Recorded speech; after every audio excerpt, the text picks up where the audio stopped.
Okay. अस्सलाम वालेकुम। कैसे हैं आप लोग?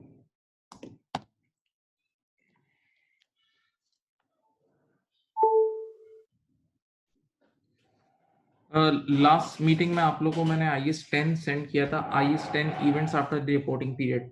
अब मैं उस आईएएस 10 की एग्ज़ाम किट आपके साथ डिस्कस कर रहा हूँ, ठीक है? एक बात पहले समझ लें कि इस एग्ज़ाम किट की क्लास लेने के लिए लास्ट क्लास आनी चाहिए। एग्ज़ाम किट की क्लास लेने के लिए लास्ट क्लास अटेंडेड होनी चाहिए, ओके? ये पहले बोल रहा हूँ मैं आपको। तो आप लोगों ने आईएएस 10 में डिस्कशन ये की थी। आईएएस 10 का एक स्कोप था। क्या स्कोप था? कि ईयर एंड के बाद और साइन ऑफ से पहले, ईयर एंड के बाद और साइन ऑफ से पहले, क्योंकि अगर तुम्हारा अकाउंटिंग पीरियड यूँ देखो, अगर तुम्हारा अकाउंटिंग पीरियड है फॉर एग्ज़ाम्पल 31 दिसंबर 18, ठीक है? तो इस गुज़रे हुए साल के अकाउंट्स बनाने के लिए यहाँ अकाउंट्स बनते हैं, ठीक है? तो उस अकाउंट बनाने में भी टाइम बन लगता है। ये कोई छोटी-मोटी कंपनीज़ नहीं होती, बड़ी कंपनी के अकाउंट्स बनाने में लगते हैं टाइम, ढाई 3 महीने लगते हैं। तो फिर यहाँ आके लेट अस से 31 मार्च 0-19 को, 31 मार्च 19 को ये अकाउंट्स, और से सुनना, 31 मार्च 2019 को ये अकाउंट्स यहाँ फाइनलाइज होते हैं, साइन ऑफ होते हैं, सही है? यहाँ डायरेक्टर से अप्रूव करते हैं। तो अब आईएएस 10 का याद है स्कोप क्या था? आईएएस 10 उन इवेंट्स में डील करता है जो ईयर एंड के बाद हो और साइन ऑफ से पहले, यानी ये वाले इवेंट्स, याद है? जब अकाउंटेंट अकाउंट्स बना रहा होता है, तो उसको एक कुछ ऐसी बातें पता लगती हैं, जो लास्ट ईयर की फाइनेंशियल स्टेटमेंट में अभी शामिल नहीं है। तो अब उन बातों को लास्ट ईयर की फाइनेंशियल स्टेटमेंट में किस तरह इनकॉर्पोरेट करना है, ये हमें आईएएस 10 बताता था, याद है? ये आपने पढ़ा है पूरा। अच्छा, फिर आईएएस 10 ने इन इवेंट्स को 2 हिस्सों में डिवाइड किया हुआ था। आईएएस 10 ने उन इवेंट्स को 2 हिस्सों में डिवाइड किया हुआ था, 2 हिस्सों में डिवाइड किया हुआ था। एक थे एडजस्टिंग और एक नॉन एडजस्टिंग थे, याद है? एडजस्टिंग और नॉन एडजस्टिंग, पूरी लिस्ट आपको लिखवा के दी है। एक थे एडजस्टिंग और एक नॉन एडजस्टिंग थे, ठीक है? एडजस्टिंग इवेंट्स क्या थे? कि जो बेशक हुए हैं ईयर एंड के बाद और साइन ऑफ से पहले, लेकिन उनके होने की कंडीशन ईयर एंड पे एग्जिस्ट करती है। उनके होने के चांसेस, उनके होने की एविडेंस ईयर एंड पे मौजूद है। तो हम उनको ईयर एंड पे एडजस्ट कर लेते थे, सही है? इसकी बड़ी मशहूर मिसाल क्या थी? बैड डेट्स, याद है? बैड डेट्स इसकी बहुत सुपर हिट एग्जांपल है कि गौर से सुने, ईयर एंड से पहले हमने क्रेडिट सेल की और ईयर एंड पे रिसीवेबल मौजूद है। ईयर एंड पर रिसीवेबल मौजूद होने का मतलब, देखो, रिसीवेबल का मतलब क्रेडिट रिस्क मौजूद है। जैसे ही हम क्रेडिट सेल करते हैं, क्रेडिट रिस्क जिंदा हो जाता है। जैसे ही हम क्रेडिट सेल करते हैं, क्रेडिट रिस्क जिंदा हो जाता है। रिस्क का मतलब भागने के चांसेस मौजूद होते हैं। अब अगर यही इवेंट ईयर एंड के बाद हो गया, राइट ऑफ हो गया, तो अब आप इसको ईयर एंड पे एडजस्ट कर लोगे, सही है? फिर एक और मिसाल मैंने आप लोगों को बड़ी तफसील से उस वीडियो में दी है, लास्ट वाली वीडियो जो आपने देखी है, उसमें मिसाल दी थी, बहुत बहुत गौर से सुने। उसमें ये मिसाल आप लोगों को दी थी कि इन्वेंटोरी, के ईयर एंड पर आपकी इन्वेंटोरी डैमेज हो गई या ऑब्सोलीट हो गई, ईयर एंड पर आपकी इन्वेंटोरी डैमेज हो गई या ऑब्सोलीट हो गई। तो इन्वेंटोरी डैमेज या ऑब्सोलीट होने की वजह से अब वो सस्ती बिकेगी ना, तो अब वो बिकी ईयर एंड के बाद है, ईयर एंड के बाद सस्ती बिकी है, कॉस्ट से भी सस्ती बिकी है। तो अब जरा सोचो, ये कॉस्ट से सस्ती इसलिए बिकी है क्योंकि डैमेज ईयर एंड पे हो गई थी। कॉस्ट से सस्ती इसलिए बिकी है क्योंकि डैमेज ईयर एंड पे हो गई थी, याद है? तो इसीलिए इसको ईयर एंड पर आप एडजस्ट करते थे, इसके लॉस को लोअर पे रिकॉर्ड करके। जब आप इन्वेंटोरी को लोअर पे रिकॉर्ड करोगे तो ऑटोमेटिकली ये लॉस बुक हो जाएगा। जब इन्वेंटोरी को आप लोअर पे बुक करोगे तो ऑटोमेटिकली ये लॉस बुक हो जाएगा, सही है? अच्छा, ये इन्वेंटोरी और बैड डेट वाली ये बहुत मशहूर मिसालें हैं। इन्वेंटोरी और बैड डेट वाली ये बहुत मशहूर एग्जांपल है, स्पेशली इन्वेंटोरी तो बहुत मशहूर एग्जांपल है एडजस्टिंग इवेंट्स की, याद है? तो अब अगर वो सिर्फ यूं भी लिख के देगा ना कि ईयर एंड के बाद इन्वेंटोरी कॉस्ट से कम में बिकी है, तो आप समझ जाना ये एडजस्टिंग इवेंट है। कुछ मशहूर एग्जांपल्स के थ्रू भी वो सॉल्व करवाएगा। फिर आप लोग के सामने नॉन एडजस्टिंग इवेंट्स भी बताए थे। नॉन एडजस्टिंग इवेंट्स वो इवेंट्स होते हैं जो हुए ईयर एंड के बाद और साइन ऑफ से पहले, लेकिन उनके होने की कोई कंडीशन ईयर एंड पे एग्जिस्ट नहीं करती। उनके होने की कोई कंडीशन ईयर एंड पर एग्जिस्ट नहीं करती। उनके होने की कोई कंडीशन ईयर एंड पर एग्जिस्ट नहीं करती।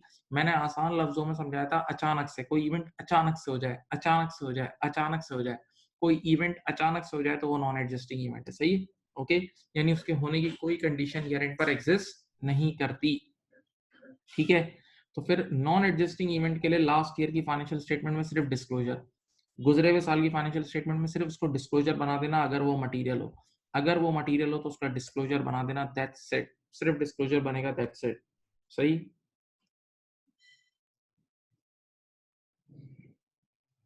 अब ये सारी बातें बताई थी और लास्ट क्लास में फिर इसी तरह डिविडेंड्स का इशू भी डिस्कस किया था कि अगर डिविडेंड ईयर एंड से पहले डिक्लेयर हो रहे हैं, देखें ये आपके ईयर एंड से, ये अगर आपका ईयर एंड है इससे पहले पहले डिविडेंड डिक्लेयर हो रहे हैं तो उसकी डबल एंट्री बनेगी इस गुजरे हुए साल में। अगर डिविडेंड ईयर एंड के बाद डिक्लेयर हो रहे हैं तो फिर ये नॉन एडजस्टिंग इवेंट था। डिविडेंड ईयर एंड के बाद डिक्लेयर हो रहे हैं तो फिर ये नॉन एडजस्टिंग इवेंट था, फिर ये नॉन एडजस्टिंग इवेंट था। Okay, right, okay. देन उसके बाद फिर मेरे प्यारे प्यारे बच्चों, मेरे प्यारे प्यारे बच्चों इधर देखो, फिर जब आप लोग की वो क्लास एंड हो रही होगी तो उसमें आप लोगों ने गोइंग कंसर्न का एक मसला पढ़ा होगा, going concern which is very important issue. और गोइंग कंसर्न की पहले भी आप लोगों ने क्लासेस देख ली हैं अकाउंटिंग कॉन्सेप्ट्स में, याद है? तो गोइंग कंसर्न का मसला ये था कि अगर ईयर एंड के बाद अचानक से कोई ऐसा अजाब आया, ईयर एंड के बाद अचानक अचानक से बोल रहा हूँ, यानी ईयर एंड पे आप दुनिया के सबसे अमीर आदमी थे, रिपोर्टिंग डेट पर आप दुनिया के सबसे अमीर आदमी थे, लेकिन ईयर एंड के बाद अचानक से कोई ऐसा अजाब आया, ऐसा अजाब आया कि ऐसी तैसी हो गई, ऐसी तैसी हो गई, यानी आपका बिजनेस समझ लो खत्म हो जाएगा। तो ऐसी सूरत हाल में अब आपको पूरे अकाउंट्स एडजस्ट करने होंगे, यानी पूरे अकाउंट ब्रेकअप बेसिस पे बनाने होंगे। तो मालूम हुआ गोइंग कंसर्न एक ऐसा इवेंट है कि बेशक अगर वो ईयर एंड के बाद अचानक से भी हो ना, गोइंग कंसर्न अगर ईयर एंड के बाद अचानक से भी हो तो भी आपको सारे अकाउंट्स रीस्टेट करने होंगे और एडजस्ट करने होंगे। ओके, चलो। अब बहरहाल ये सब आपने कल की क्लास में पढ़ा हुआ है। मैं आज आपको सबसे पहले इसकी एग्जाम किट करा रहा हूँ। सबसे पहले मैं इसकी एग्जाम किट पे बात कर रहा हूँ। चलो यहाँ देखें, Ribbles Dales company prepared financial statement for the year ended. सबसे पहले देखो ईयर एंड पढ़ा, हमारा ईयर एंड क्या है? 30 सितंबर। देख लो हमारा ईयर एंड है, ये देखो यहाँ लिख रहा हूँ 30 सितंबर x8। सही है, ये ईयर एंड है। अब देखते हैं फाइनेंशियल स्टेटमेंट अप्रूव कब हो रही है, ताकि आईएएस का इसको the financial statement were approved, ये रहा, ये डेट बहुत अहम है। देखो ये डेट क्या डेट है? ये डेट है 12 जनवरी x9, 12 जनवरी x9 बस। और ये इशूड वगैरह सब बेकार है, बाद में इशू जब भी हो हमें दो डेट्स काम, एक ईयर एंड और एक अप्रूवल डेट। एक ईयर एंड और जिस दिन वो फाइनेंशियल स्टेटमेंट साइन ऑफ होती है, अप्रूव होती है, ठीक है। अब देखें आईएएस 10 का स्कोप क्या है? आईएएस 10 उन इवेंट्स में डील करता है जो यहाँ यहाँ देखो जो ईयर एंड के बाद हो और साइन ऑफ से पहले हो, ईयर एंड के बाद हो और साइन ऑफ से पहले हो। अब चलो पढ़ो। A flood, a flood, sorry पहले रीड कर लो क्या मांग कर रहा है। State whether each of the following items are adjusting और नॉन एडजस्टिंग। सिंपल आपको पिक करना है, सिंपल आपको पिक करना है एडजस्टिंग और नॉन एडजस्टिंग इवेंट। सिंपल आपको पिक करना है एडजस्टिंग और नॉन एडजस्टिंग इवेंट। सिंपली आपको पिक करना है एडजस्टिंग और नॉन एडजस्टिंग इवेंट। सही, यहाँ देखें अब फ्लड, यार फ्लड वगैरह जो होते हैं ना, फ्लड हो गया, अर्थक्वेक हो गया, ये आसमानी आफतें अचानक से आती हैं। देखो पहली बात याद रखना, अ flood on 3 October that destroyed a relatively small quantity of inventory which had cost 1700। यार 3 अक्टूबर का मतलब यहाँ कहीं देखो, तो इसका मतलब ईयर एंड के बाद अचानक से, ईयर एंड के बाद अचानक से एक फ्लड आया और उसने हमारा कुछ मटेरियल, कुछ इन्वेंटरी डिस्ट्रॉय कर दी। तो बताओ ये एडजस्टिंग है या नॉन एडजस्टिंग है? बताओ ये एडजस्टिंग है या नॉन एडजस्टिंग है? ये एडजस्टिंग है या non, very good, non adjusting है। बेटा इसकी कोई कंडीशन ईयर एंड पर एग्जिस्ट नहीं करती, अचानक से हुआ है। इसकी कोई कंडीशन ईयर एंड पर एग्जिस्ट नहीं करती है। सही है कि अचानक से इवेंट हुआ है। ओके, नाउ अब जरा सुनिए, अ क्रेडिट कस्टमर, और से इंग्लिश पढ़ना इंग्लिश पढ़ना, ये वैसे तो मशहूर एग्जांपल है लेकिन फिर भी मशहूर में लिखवाई भी, अपने रजिस्टर भी सामने रख लो। A credit customer with a balance outstanding at 30th September X8 was declared insolvent on 20 दिसंबर 2008। देखो क्रेडिट कस्टमर यहाँ ईयर एंड पे मौजूद था, एक रिसीवेबल मौजूद था, यानी आपने ईयर एंड से पहले क्रेडिट सेल की थी, आपने ईयर एंड से पहले क्रेडिट सेल की थी। जब ईयर एंड से पहले क्रेडिट सेल की और ईयर एंड पे रिसीवेबल मौजूद था, तो ईयर एंड पे रिसीवेबल का मतलब क्रेडिट रिस्क मौजूद था। ईयर एंड पे रिसीवेबल का मतलब क्रेडिट रिस्क मौजूद था, सही है, और यानी क्रेडिट रिस्क का मतलब बैड डेट का चांस था, और वाकई यहाँ जाके बैड डेट हो गया। तो बेटा ये तो सबसे मशहूर एग्जांपल है एडजस्टिंग इवेंट की। मैंने लास्ट वाली जो क्लास ली है उसको शुरू ही इससे किया था। लास्ट क्लास जो आप लोगों को मैंने कल भेजी थी, जो IS 10 की क्लास है, वो इसी से शुरू की थी। तो yes this is adjusting event, yes this is adjusting event, yes this is adjusting event.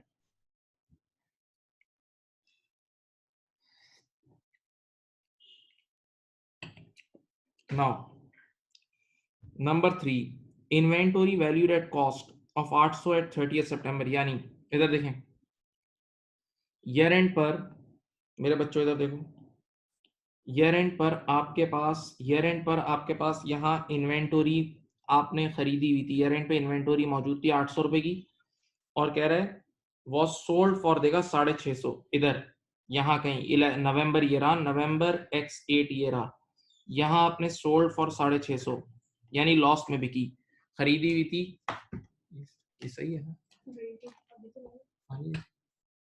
अच्छा सही।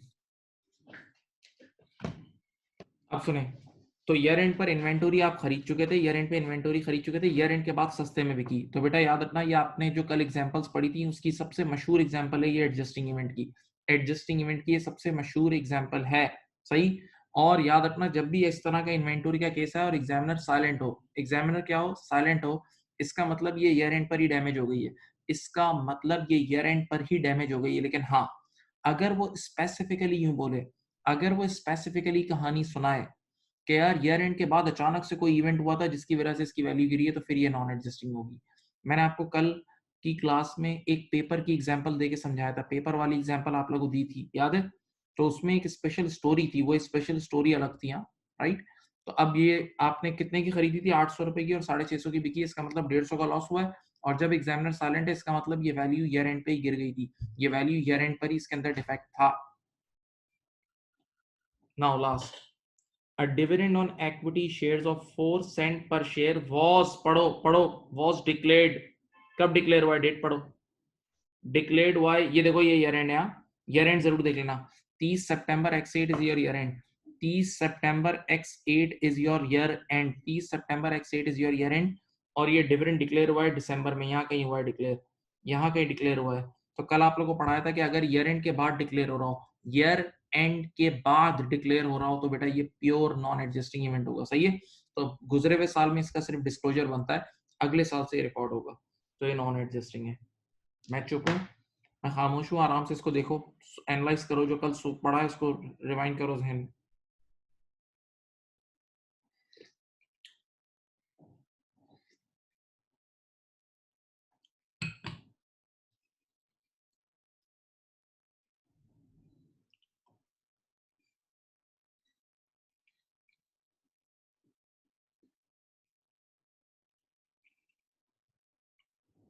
कर लिया? अब ये आपकी एग्जाम किट है बेटा, कैप्लन वाली किट है मेरे बच्चों, प्यारे बच्चों, कैप्लन की किट है ये। चलो चलो, अब ये 321, 321 अच्छा सवाल है,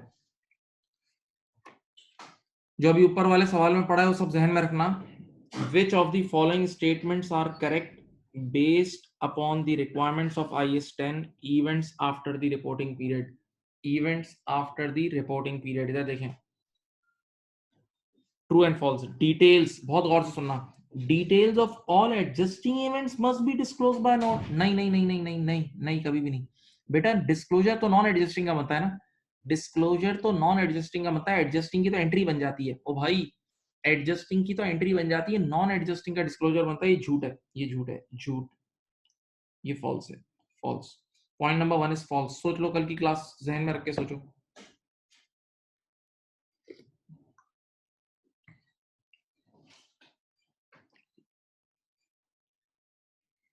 अब नंबर टू आप सबने 10 बार पढ़ा हुआ है, लेकिन अंग्रेजी डिफरेंट है। अब मटेरियल लॉस, एक मिनट, मटेरियल लॉस, लॉस का मतलब क्या होगा था, देखो कॉस्ट ज्यादा है, मिसाल के तौर पे 800, सेलिंग प्राइस 650, अभी ऊपर केस नहीं पड़ा था लॉस वाला। अब मटेरियल लॉस, एक मिनट, पॉइंट नंबर 2 की लाइन को तोड़ तोड़ के पढ़ा रहा हूं। अब मटेरियल लॉस, लॉस का मतलब कॉस्ट ज्यादा सेलिंग प्राइस कम, कॉस्ट ज्यादा selling price come, arising from the sale after the reporting date of inventory valued at cost at the statement of financial position date must be, ये देखो ये क्या लिखा है, reflected. Reflected का मतलब होता है adjusted. Adjusted के लिए एक और नाम भी होता है reflected, ये अंग्रेजी में लोग बोलते हैं. इन दी फाइनेंशियल स्टेटमेंट, मैं एक बार फिर पढ़ रहा हूँ, आराम से सुने. अ मटीरियल लॉस, लॉस का मतलब खरीदा महंगा था बेचा सस्ता, कॉस्ट ज्यादा थी सेलिंग प्राइस कम है, सही है.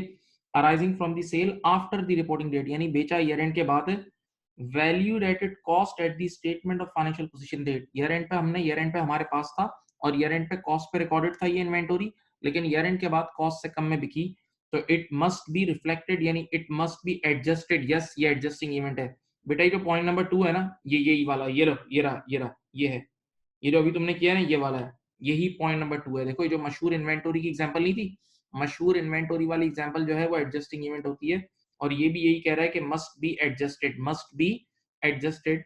तो पॉइंट नंबर 2 सही है, पॉइंट नंबर 2 बिल्कुल सही है. वही इन्वेंटोरी वाला किस्सा सुना के बोल रहा है, it should be reflected, it should be adjusted. Yes, तो ये एडजस्ट होगा.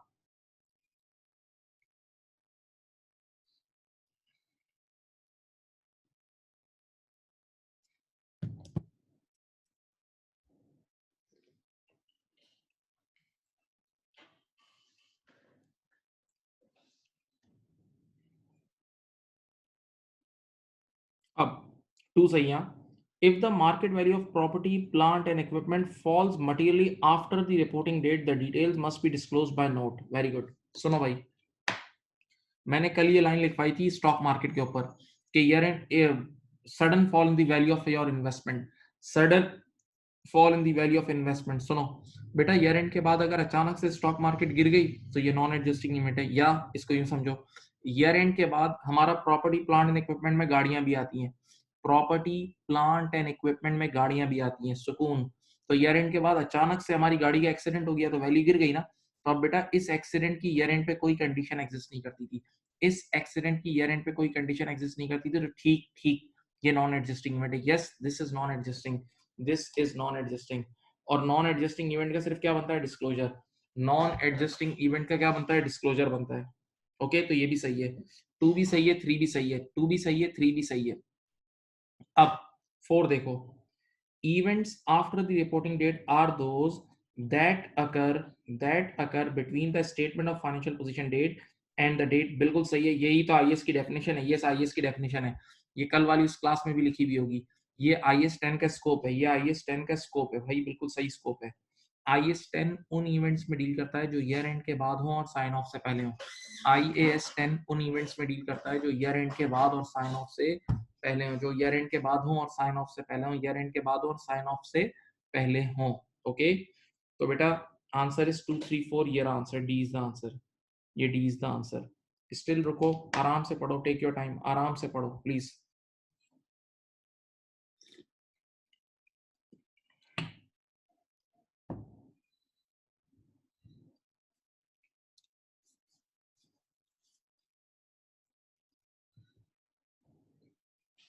नंबर 3 बता दें बिल्कुल. इफ द मार्केट वैल्यू, इधर देखो, if the market value of property plant falls materially after the reporting period, then details must be disclose by note. भाई year end के बाद अचानक से हमारे किसी किसी भी एसेट की वैल्यू गिर जाए, किसी भी एसेट की वैल्यू कैसे गिर जाए भाई, जरा सुने. अगर स्टॉक मार्केट में इन्वेस्टमेंट की हुई है वो गिर गई, या हमारे किसी जगह पे ब्लास्ट हो गया, बॉम्ब ब्लास्ट हो गया अचानक से, या जैसे अभी जहाज क्रैश हुआ था, जहाज क्रैश हो गया हमारा, तो भाई ये सारे इवेंट अचानक से हुए, इनकी पहले से कोई इंडिकेशन नहीं होती, इन हादसा की कोई इंडिकेशन नहीं होती, इस वैल्यू गिरने की कोई इंडिकेशन ईयर एंड पे नहीं होती, तो बेटा ये नॉन एडजस्टिंग इवेंट होते हैं. और जब ये नॉन एडजस्टिंग इवेंट होते हैं तो हाँ इनका डिस्क्लोजर बनता है. जब ये नॉन एडजस्टिंग इवेंट होते हैं तो हाँ इनका डिस्क्लोजर बनता है. तो ये कह रहा है डिस्क्लोज बाय नोट.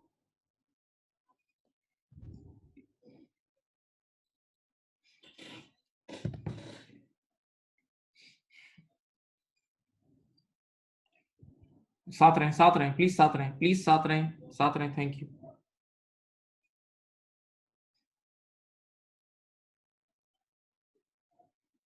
चलो, अब मैं चुप हूँ, 322 और 323 करो. मैं चुप हूँ, मैं चुप हूँ, तुम 322 और 323 करो. चलो चलो चलो चलो, जल्दी जल्दी. 322 एंड 323 बिल्कुल आपकी स्क्रीन पे मैंने इनलाश कर दिया है।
करो करो करो करो।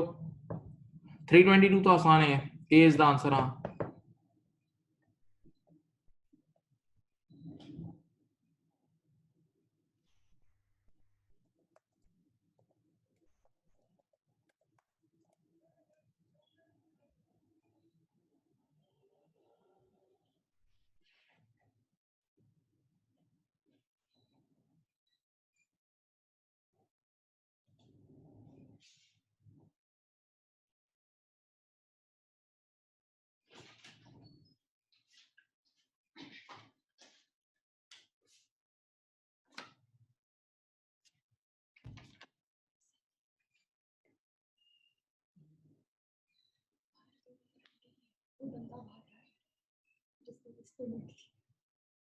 ये इसने वो मैंने ये बोला कि अगर ये करवाओगे तो ये सब होगा ना, प्रपोजल।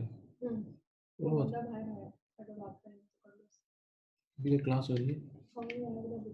कितना एरिया कराएगा पूछो साहब। वो बाहर की दोनों एरिया। हाँ पूरा। ये भी पूछो कि सिर्फ ये वाला एरिया कराना हो, जो कॉर्नर है उसका क्या होगा। सही है, सिर्फ ये सब।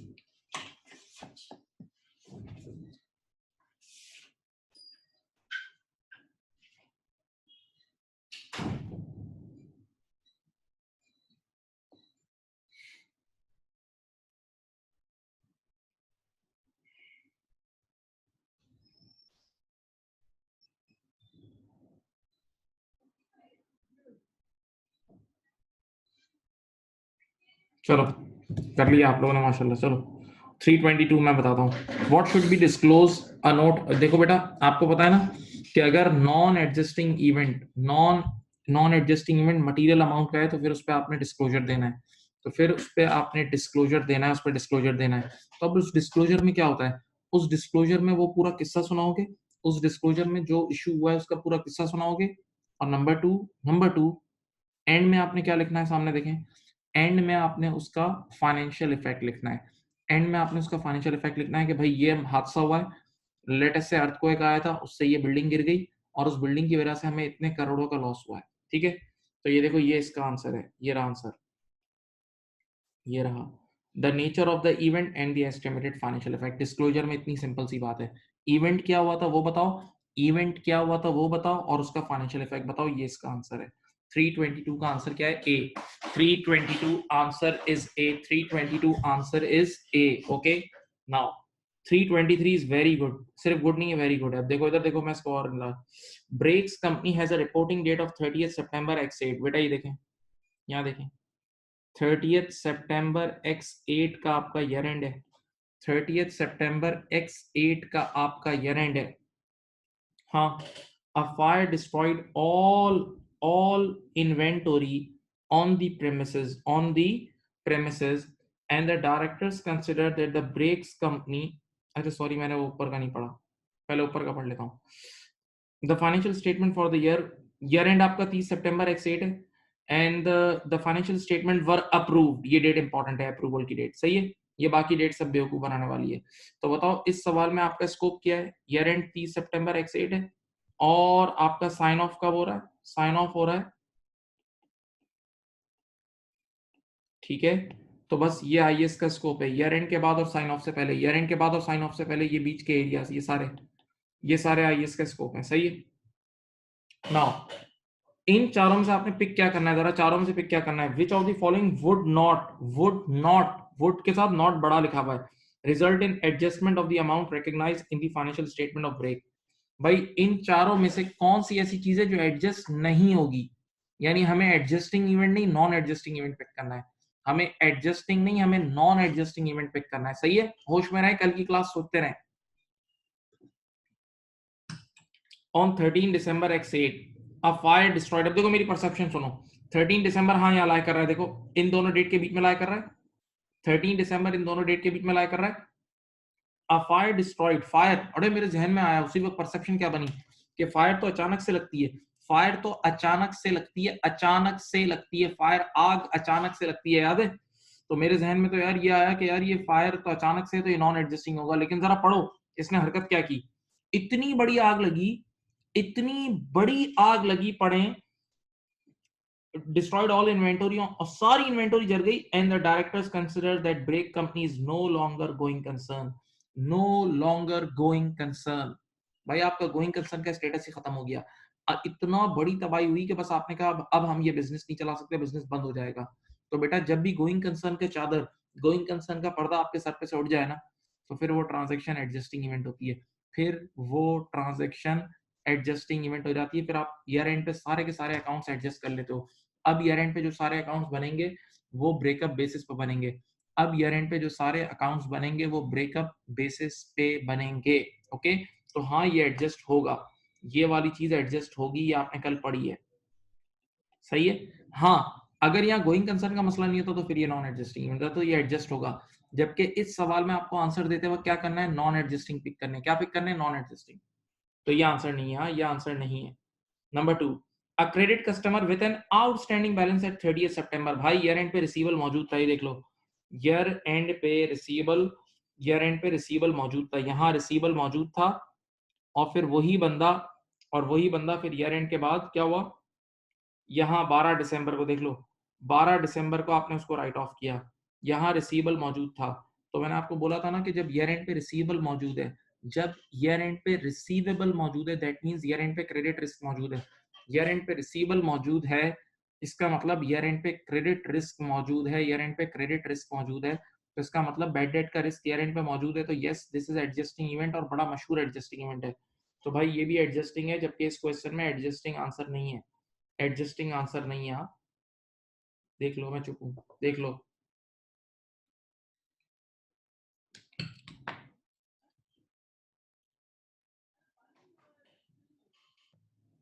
अब 3, एन इक्विटी डिविडेंड, याद रखना इक्विटी डिविडेंड का मतलब ऑर्डिनरी डिविडेंड होता है। इक्विटी डिविडेंड का मतलब ऑर्डिनरी डिविडेंड होता है। इक्विटी डिविडेंड का मतलब ऑर्डिनरी डिविडेंड होता है, कभी नहीं भूलना। ऑफ 6 सेंट्स पर share was declared on 1st of December X8। भाई ये यस, देखो ईयर एंड के बाद यहाँ ये दिसंबर है ना, ईयर एंड के बाद आपने डिविडेंड डिक्लेयर किया है, ईयर एंड के बाद आपने डिविडेंड डिक्लेयर किया है। तो ईयर एंड के बाद जब डिविडेंड डिक्लेयर होता है, ईयर एंड के बाद जब डिविडेंड डिक्लेयर होता है तो ये एक नॉन एडजस्टिंग इवेंट है।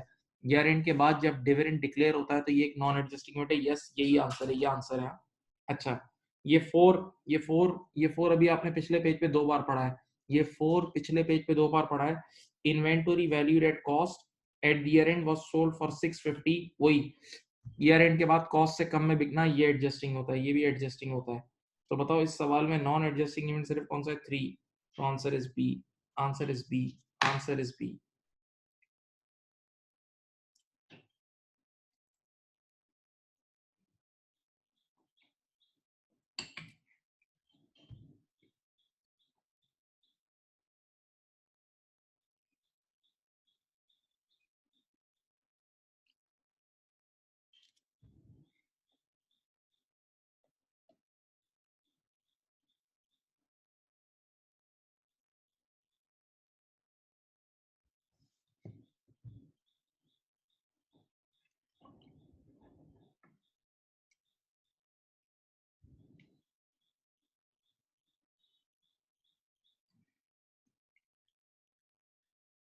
अब मेरे बच्चों इधर देखो, इधर देखो, ये लो, ये एक लास्ट क्वेश्चन है इस किट का।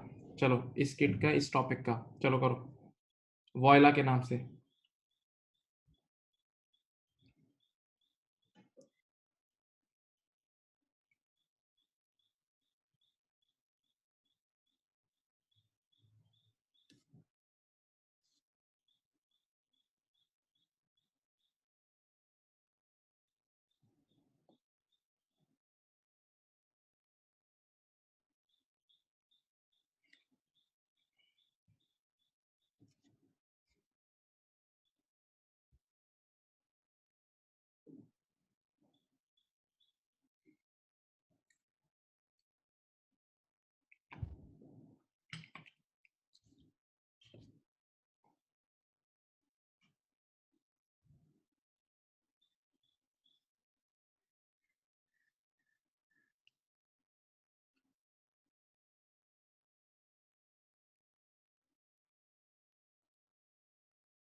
करें बेटा।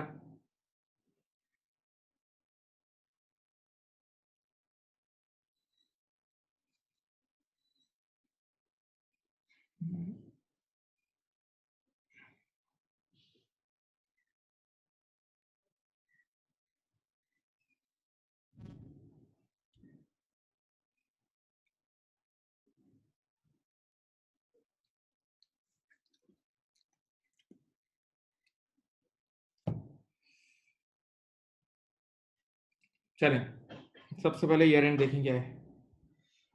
इनका ईयर एंड है 31 जनवरी।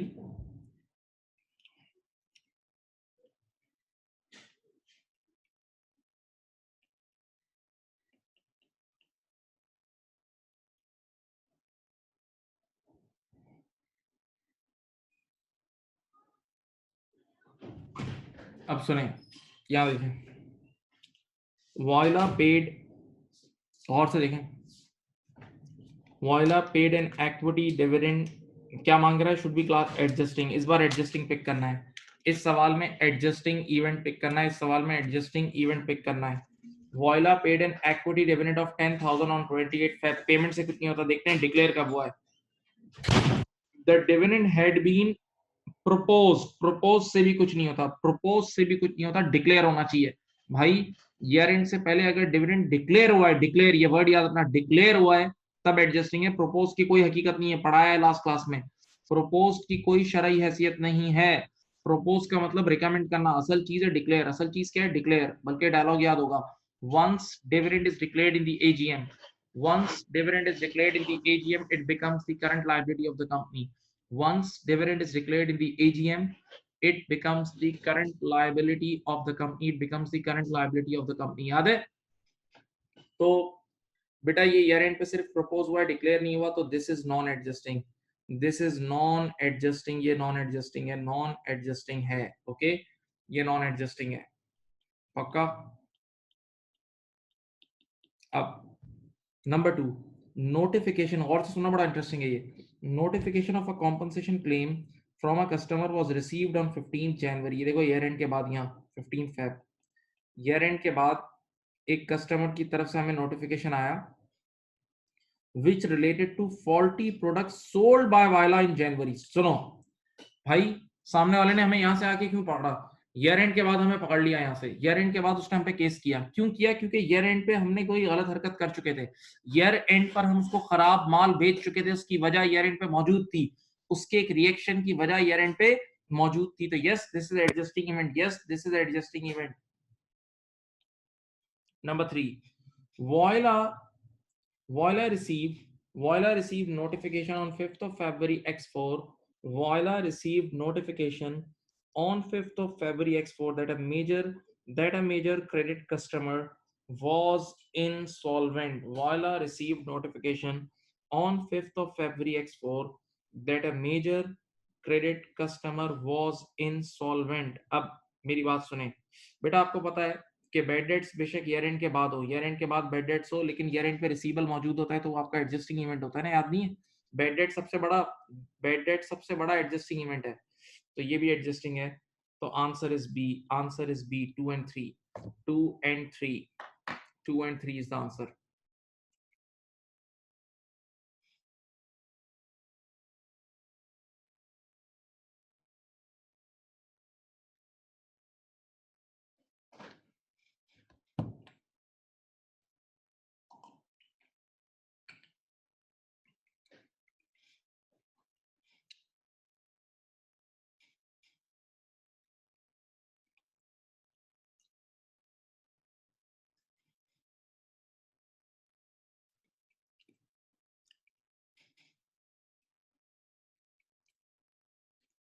कर लिया बेटा? बोलो भाई, बोलो। हो गया जी बच्चों? चलो मैं तुम्हें एक इंटरेस्टिंग कहानी सुनाता हूँ, बहुत जबरदस्त कहानी है, it's full of learning and this is really very very related to the current situation. तुम्हें पता है अभी करंट सिचुएशन में आईएफआरएस बोर्ड की तरफ से भी बहुत सारे डॉक्यूमेंट्स आए रिगार्डिंग कोविड और कोविड का इस स्टैंडर्ड से बहुत बड़ा रिश्ता है। वैसे आप लोगों के लेवल पर ये एग्जामिनेबल नहीं है, थोड़ा एडवांस लेवल का इशू है, लेकिन मैं अभी चीजें गर्म हैं, जहन में ताजी हैं, तो मैं समझाता हूँ, सीख जाओगे तुम लोग, इतना मुश्किल नहीं है, ठीक है? ओके, आ जाओ।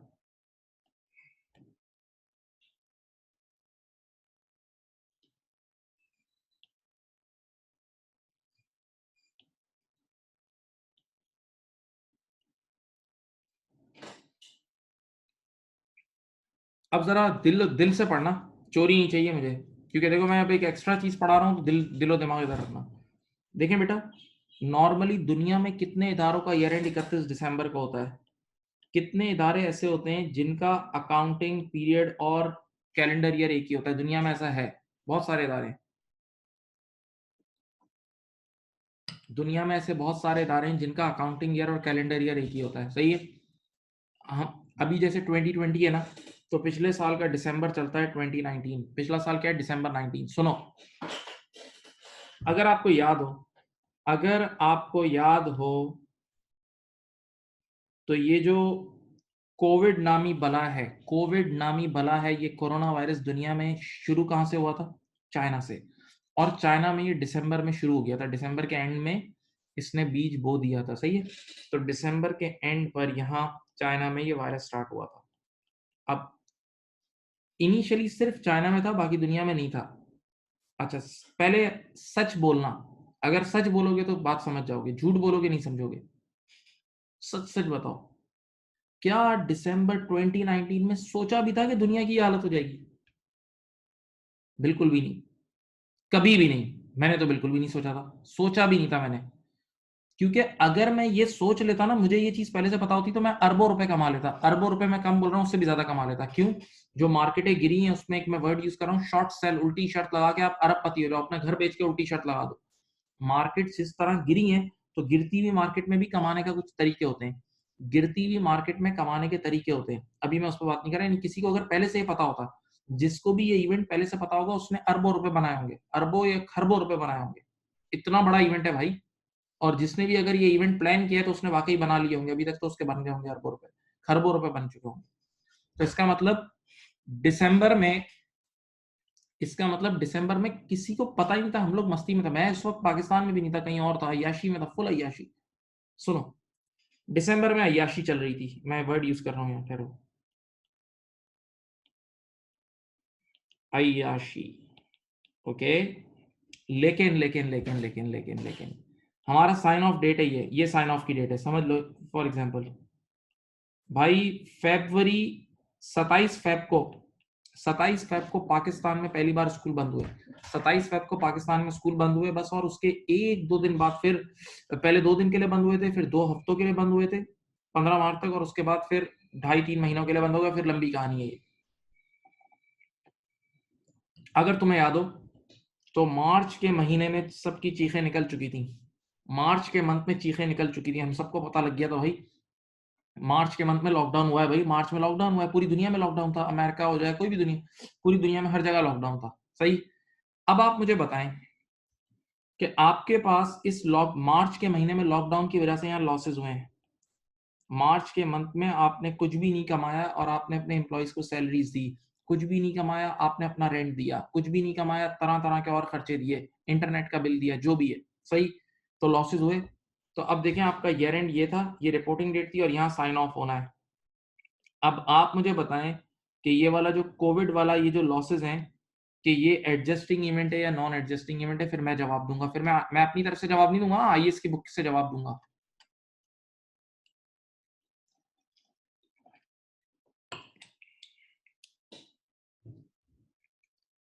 मैंने बीच में एक बहुत बड़ी हिंट दी है।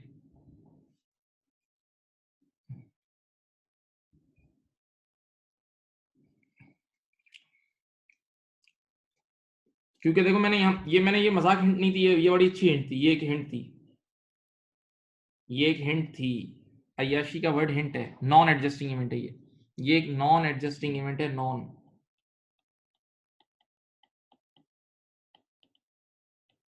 ये एक नॉन एडजस्टिंग इवेंट है। अब मेरी बात तो सुनो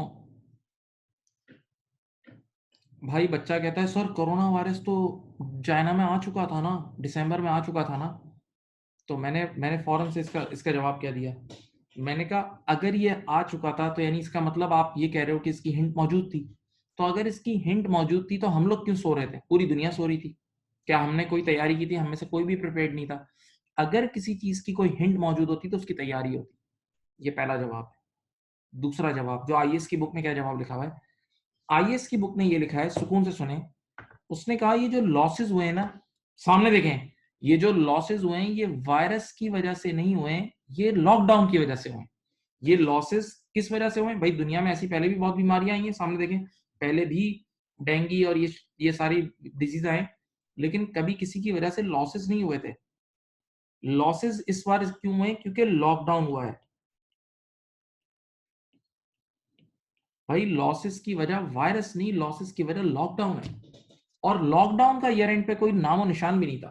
लॉकडाउन का ईयर एंड पे कोई नामो निशान, कोई हिंट नहीं थी लॉकडाउन की ईयर एंड पे। इसी वजह से ये नॉन एडजस्टिंग इवेंट है।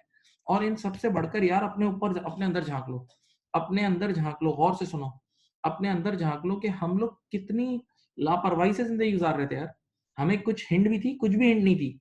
ईयर एंड तो छोड़ो, जनवरी के मंथ में हम लोग इतनी अय्याशी कर रहे थे, क्या अय्याशी हो रही थी जनवरी में। फेब में भी अय्याशी हो रही थी, फेब में भी अय्याशी हो रही थी। अब मैं तुम्हें अपना अपना एक किस्सा सुनाता हूँ, गौर से सुनना। मैं 28 फेब, जाके कैलेंडर में देख लेना, 28 फेब जुम्मा था, फ्राइडे था। 28 फेब क्या था? फ्राइडे था, मुझे पूरा याद है। 28 फेब की सुबह मेरी उम्रा की टिकट थी। 28 फेब की सुबह मैं 10 बजे सऊदी अरब जा रहा था उम्रा करने, फैमिली के साथ। सोचो मेरे अंदर इतनी हिम्मत थी, मैं इतना बड़ा बदमाश था, यही बोलूंगा, बदमाश ही बोलूंगा। लेकिन बस अल्लाह ताला ने मुझे यूं यूं करके बचा लिया, देखो यूं मुझे बचा के यूं साइड पे कर दिया। 28 फेब की टिकट थी और मुझे पूरा याद है 26 फेब, 26 फेब के दिन सऊदी गवर्नमेंट ने अलाउ कर दिया कि अब हम किसी को भी नहीं आने देंगे। मेरी टिकट 28 फेब की थी, मुझे पूरा याद है, non refundable tickets, non refundable hotel bookings, और वीजा की तो मुझे जरूरत नहीं थी, ऑन अराइवल था। तो मेरे पास हर चीज मैंने कराई हुई थी। और मेरे अंदर इतना दिल था कि मैं उम्रा करने जा रहा था 28 फेब को, पूरा याद है मुझे। लेकिन 26 फेब को मुझे बचना था, तो सऊदी गवर्नमेंट ने कहा अब हम किसी के अब्बा को भी नहीं घुसने देंगे।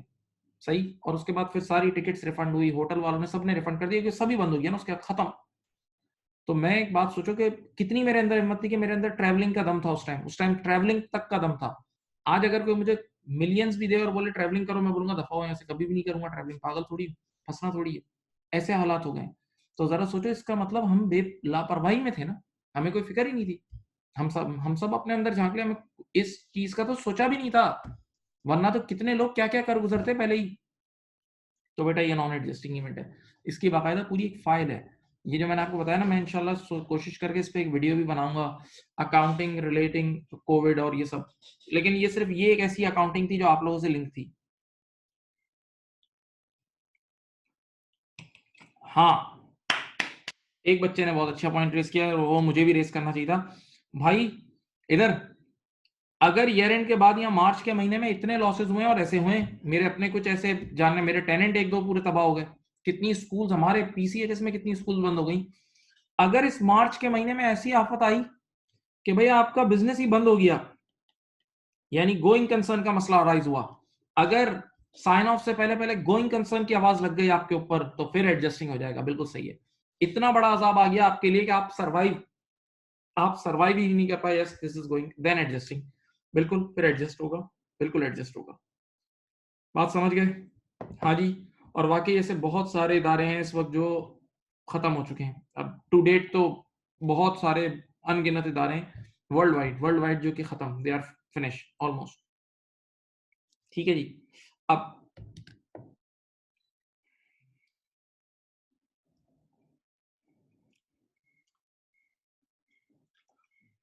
मैं अब एक छोटा स्टैंडर्ड आपको करा रहा हूं। यहाँ देखें, एक छोटा बेबी स्टैंडर्ड है। वैसे दुनिया में बहुत बड़ा स्टैंडर्ड है, इसी से पार्ट 2 और पार्ट 3 में ही बहुत बड़ा स्टैंडर्ड है। लेकिन लेकिन यहाँ देखें, यहाँ के लिहाज से F3 के लिहाज से छोटा स्टैंडर्ड है, बहुत छोटा स्टैंडर्ड है। स्टैंडर्ड भी समझा दूंगा और इसकी किट भी करा दूंगा, इसकी किट भी करा दूंगा। सुनो,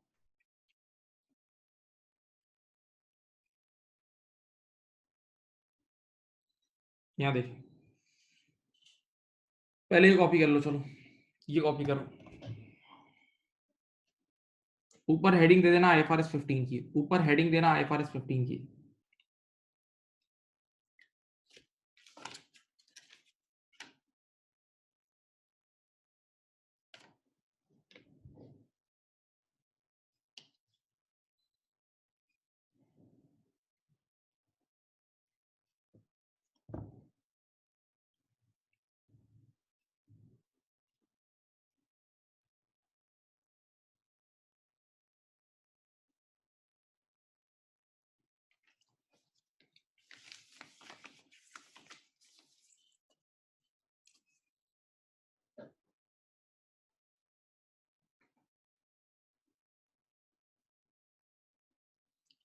करें स्टार्ट बेटा।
नाउ लिसन बेटा, जो स्टैंडर्ड अब आपके सामने लिखा हुआ है, दिस इज रिलेटेड टू, तवज्जो सुने, this is related to revenue recognition. देखो, अगर आप गौर करो तो इनकम स्टेटमेंट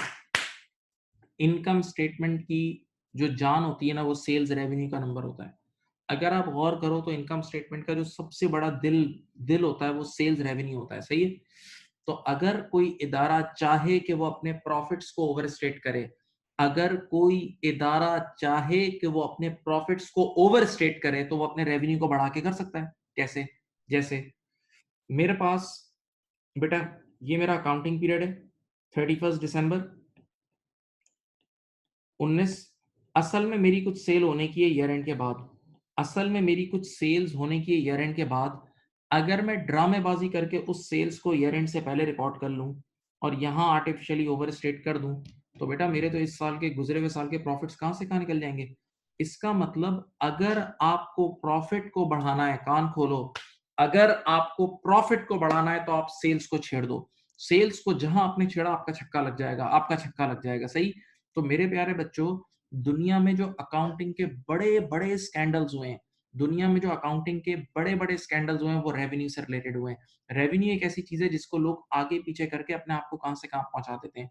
तभी इंटरनेशनल अकाउंटिंग स्टैंडर्ड बोर्ड भी खास नजर रखता है, खास नजर रेवेन्यू पर रखता है, सही है। तो रेवेन्यू का जो पुराना स्टैंडर्ड था, रेवेन्यू का जो पुराना स्टैंडर्ड था, उसका नाम था IS 18। ये ओल्ड स्टैंडर्ड था, IAS 18, सही है।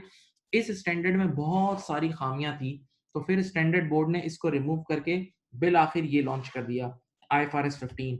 बिल आखिर IFRS 15 लॉन्च कर दिया। IFRS का फुल फॉर्म होता है international financial reporting standard. IFRS का फुल फॉर्म क्या होता है?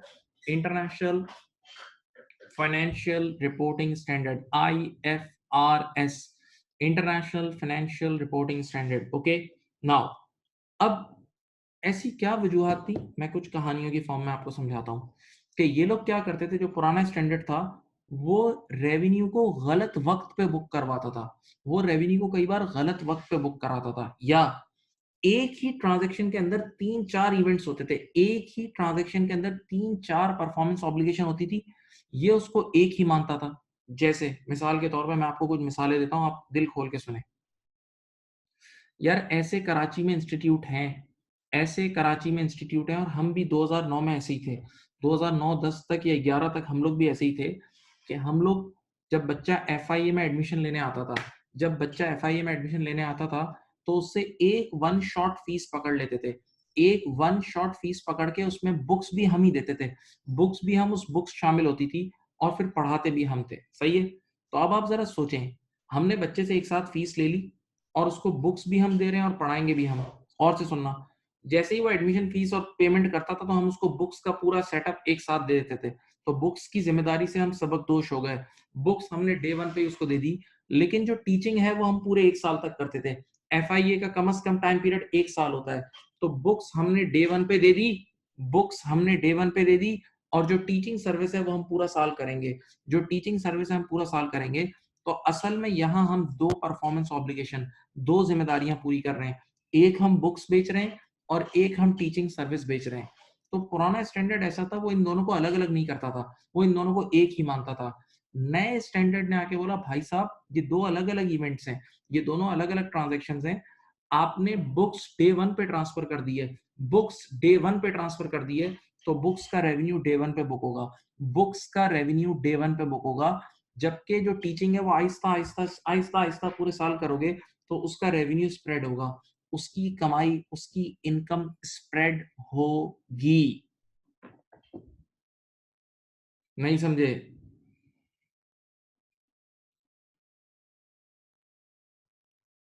अब उसके बाद, गौर से सुने, सेकंड एग्जांपल, सेकंड एग्जांपल देता हूं। क्या आप लोगों को मेरी वीडियो नजर नहीं आ रही? हाँ, क्या क्लास आ रही है ना? सही है। अब बात सुने, गुड गुड गुड, सही है। एक और मिसाल देता हूं। यार बेटा, हम लोग, तवज्जो मेरी तरफ, हम लोग जो फोन बाय करते हैं कराची में, सुनो, तो हम लोग फोन नॉर्मली हम लोग क्या करते हैं, हम लोग फोन जाके सदर से बाय कर लेते हैं, ये सेल फोन सदर से बाय किया और हम फिर किसी भी यूफोन के ऑफिस से जाके सिम ले लेते हैं। तो सिम हम लोग अलग खरीदते हैं, सिम हम लोग अलग खरीदते हैं और फोन अलग खरीदते हैं। लेकिन बेटा दुनिया में एक कॉन्सेप्ट है, पाकिस्तान में भी है, उसको बोलते हैं कॉन्ट्रैक्ट फोन, शायद आपने सुना होगा। वो क्या होता है कि आप डायरेक्ट यूफोन, सामने देखें, आप डायरेक्ट यूफोन वालों के पास गए, आप डायरेक्ट यूफोन वाले के पास गए और यूफोन वाले ने ही आपको बोला कि यार आप मोबाइल भी हमसे ले लो और हमसे ये मोबाइल हमसे खरीद लो डिस्काउंटेड प्राइस पे, और इसके बदले आपको अगले 2 साल तक हमारी सिम यूज करनी होगी, नहीं कॉन्ट्रैक्ट कर लिया। तो मोबाइल भी, और से सुनना, मोबाइल भी यूफोन ने आपको दिया और सिम भी दी। तो अब यूफोन कंपनी आपको दो चीजें प्रोवाइड कर रही है, एक, डे वन पे वो आपको मोबाइल दे रही है, डे वन पे आपको मोबाइल दे रही है, और अगले 1 साल तक मेरे बच्चों वो आपको अगले 1 साल या 2 साल तक टेलीफोन सर्विस दे रही है। तो अब हकीकत में बात सुने, हकीकत में यहाँ दो परफॉर्मेंस ऑब्लिगेशन दी जा रही है, यहाँ दो परफॉर्मेंस ऑब्लिगेशन दी जा रही है।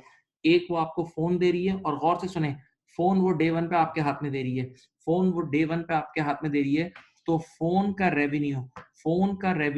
का कंट्रोल उसने डे वन पे ट्रांसफर कर दिया है, फोन का कंट्रोल उसने आप पे डे वन पे ट्रांसफर कर दिया है। तो फोन का रेवेन्यू वो डे वन पे बुक करेगी, जबकि टेलीफोन सर्विस वो आपको मोबाइल सर्विस अगले 2 साल तक देगी ना, तो मोबाइल सर्विस का revenue over the time book होगा, मोबाइल सर्विस का revenue over the time book होगा। तो मेरे प्यारे बच्चों, ऐसे बहुत सारे मसाइल थे जो ओल्ड स्टैंडर्ड में थे। ओल्ड स्टैंडर्ड चीजों को टाइम पे बुक नहीं करवाता था, रेवेन्यूज को टाइम पर बुक नहीं करवाता था, रेवेन्यूज को टाइम पे बुक नहीं करवाता था। ओके, तो इस स्टैंडर्ड ने आके सारे मसले हल किए। अब मैं फिर कह रहा हूं, ये स्टैंडर्ड सिर्फ तुम्हारे पास एक रिवीजन ओवरव्यू के तौर पे, असली स्टैंडर्ड इसका बहुत बड़ा है, बहुत बड़ा स्टैंडर्ड है, जो हम लोग पार्ट 2 पार्ट 3 में पढ़ाते हैं, बहुत बड़ा समंदर है। ठीक है, आप लोग की बुक में उसने ये स्टेजेस के सिर्फ नाम लिखे हुए, उसने कहा ये स्टेजेस भी एग्जामिनेबल नहीं है, बुक तो ये कहती है। ठीक है, अब सुने, IFRS 15 कहता है कि ये रेवेन्यू 5 स्टेजेस पे, इसने रेवेन्यू को 5 स्टेजेस में डिवाइड कर दिया है। IFRS 15 ने रेवेन्यू को 5 स्टेजेस में डिवाइड कर दिया है। अच्छा, पहला सवाल, इस आईएस का नाम क्या है? इस आईएस का नाम है रेवेन्यू फ्रॉम कस्टमर कॉन्ट्रैक्ट्स, ये नाम है। इस आईएस का नाम है revenue from customer contracts, revenue from customer contract, सही है। तो ये स्टैंडर्ड कहता है कि रेवेन्यू जो है ना 5 स्टेजेस में बुक होगा, रेवेन्यू 5 स्टेजेस में बुक होगा। यानी आप, you need to go through these 5 stages. The first stage, पहला स्टेज क्या है?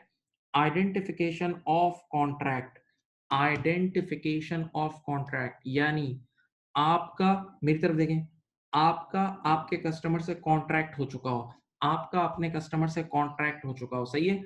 कॉन्ट्रैक्ट होने का मतलब सारी टर्म्स क्लियर हो, कोई मुबहम वेग बातें ना हो, टर्म्स क्लियर हो। कॉन्ट्रैक्ट रिटन भी हो सकता है, ओरल भी हो सकता है, जैसे ये डिपेंड करता है, दुनिया में ओरल कॉन्ट्रैक्ट्स भी होते हैं, रिटन भी होते हैं, इम्प्लाइड कॉन्ट्रैक्ट्स भी होते हैं।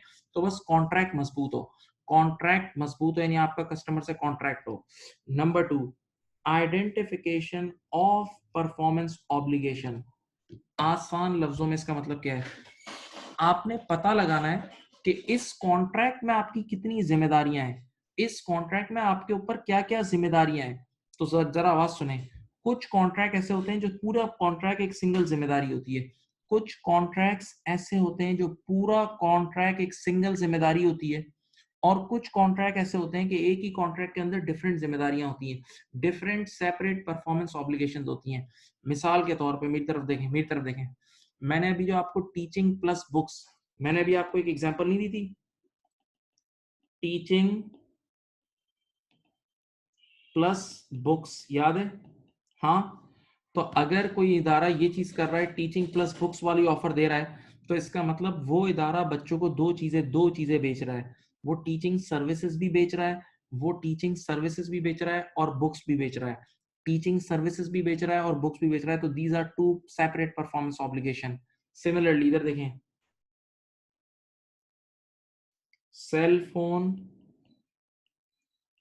प्लस सिम कॉन्ट्रैक्ट, जो अभी यू फोन की एग्जांपल दी थी, कि यूफोन वाले टेलीफोन भी सेल फोन भी दे रहे हैं आपको डे वन पे और साथ साथ 2 साल की सर्विस भी दे रहे हैं। तो अब बेटा ये दो अलग अलग परफॉर्मेंस ऑब्लिगेशंस हैं, ये दो अलग अलग परफॉर्मेंस ऑब्लिगेशन है, दो अलग अलग परफॉर्मेंस ऑब्लिगेशन है। 1 मिनट इधर देखें।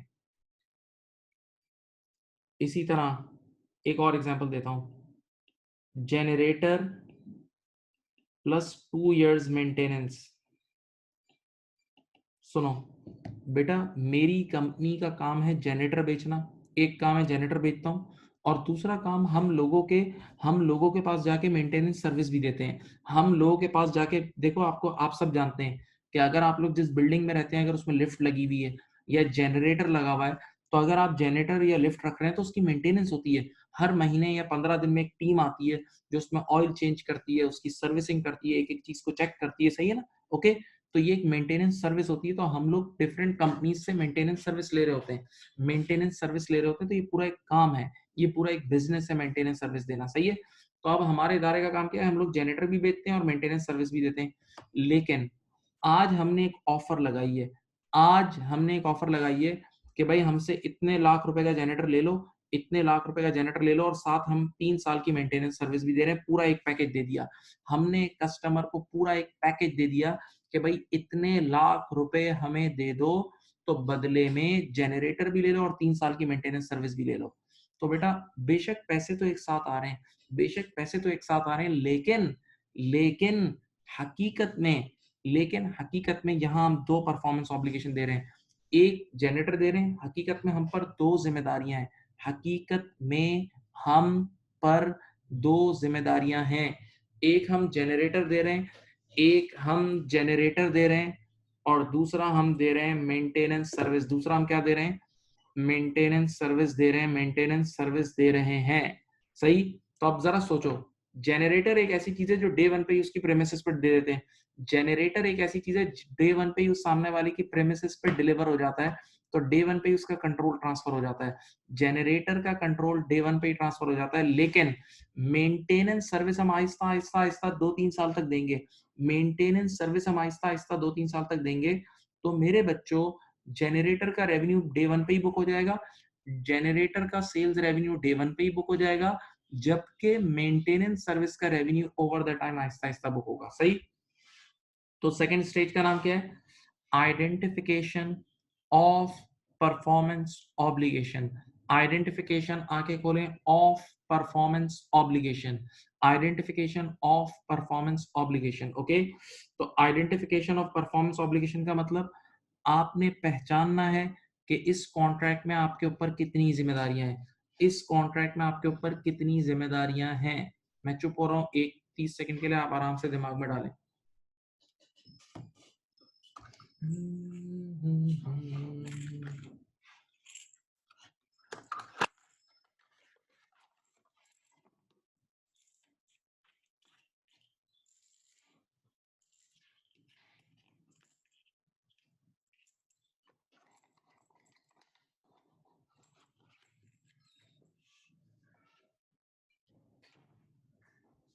देख लें एक नजर, सोच लें।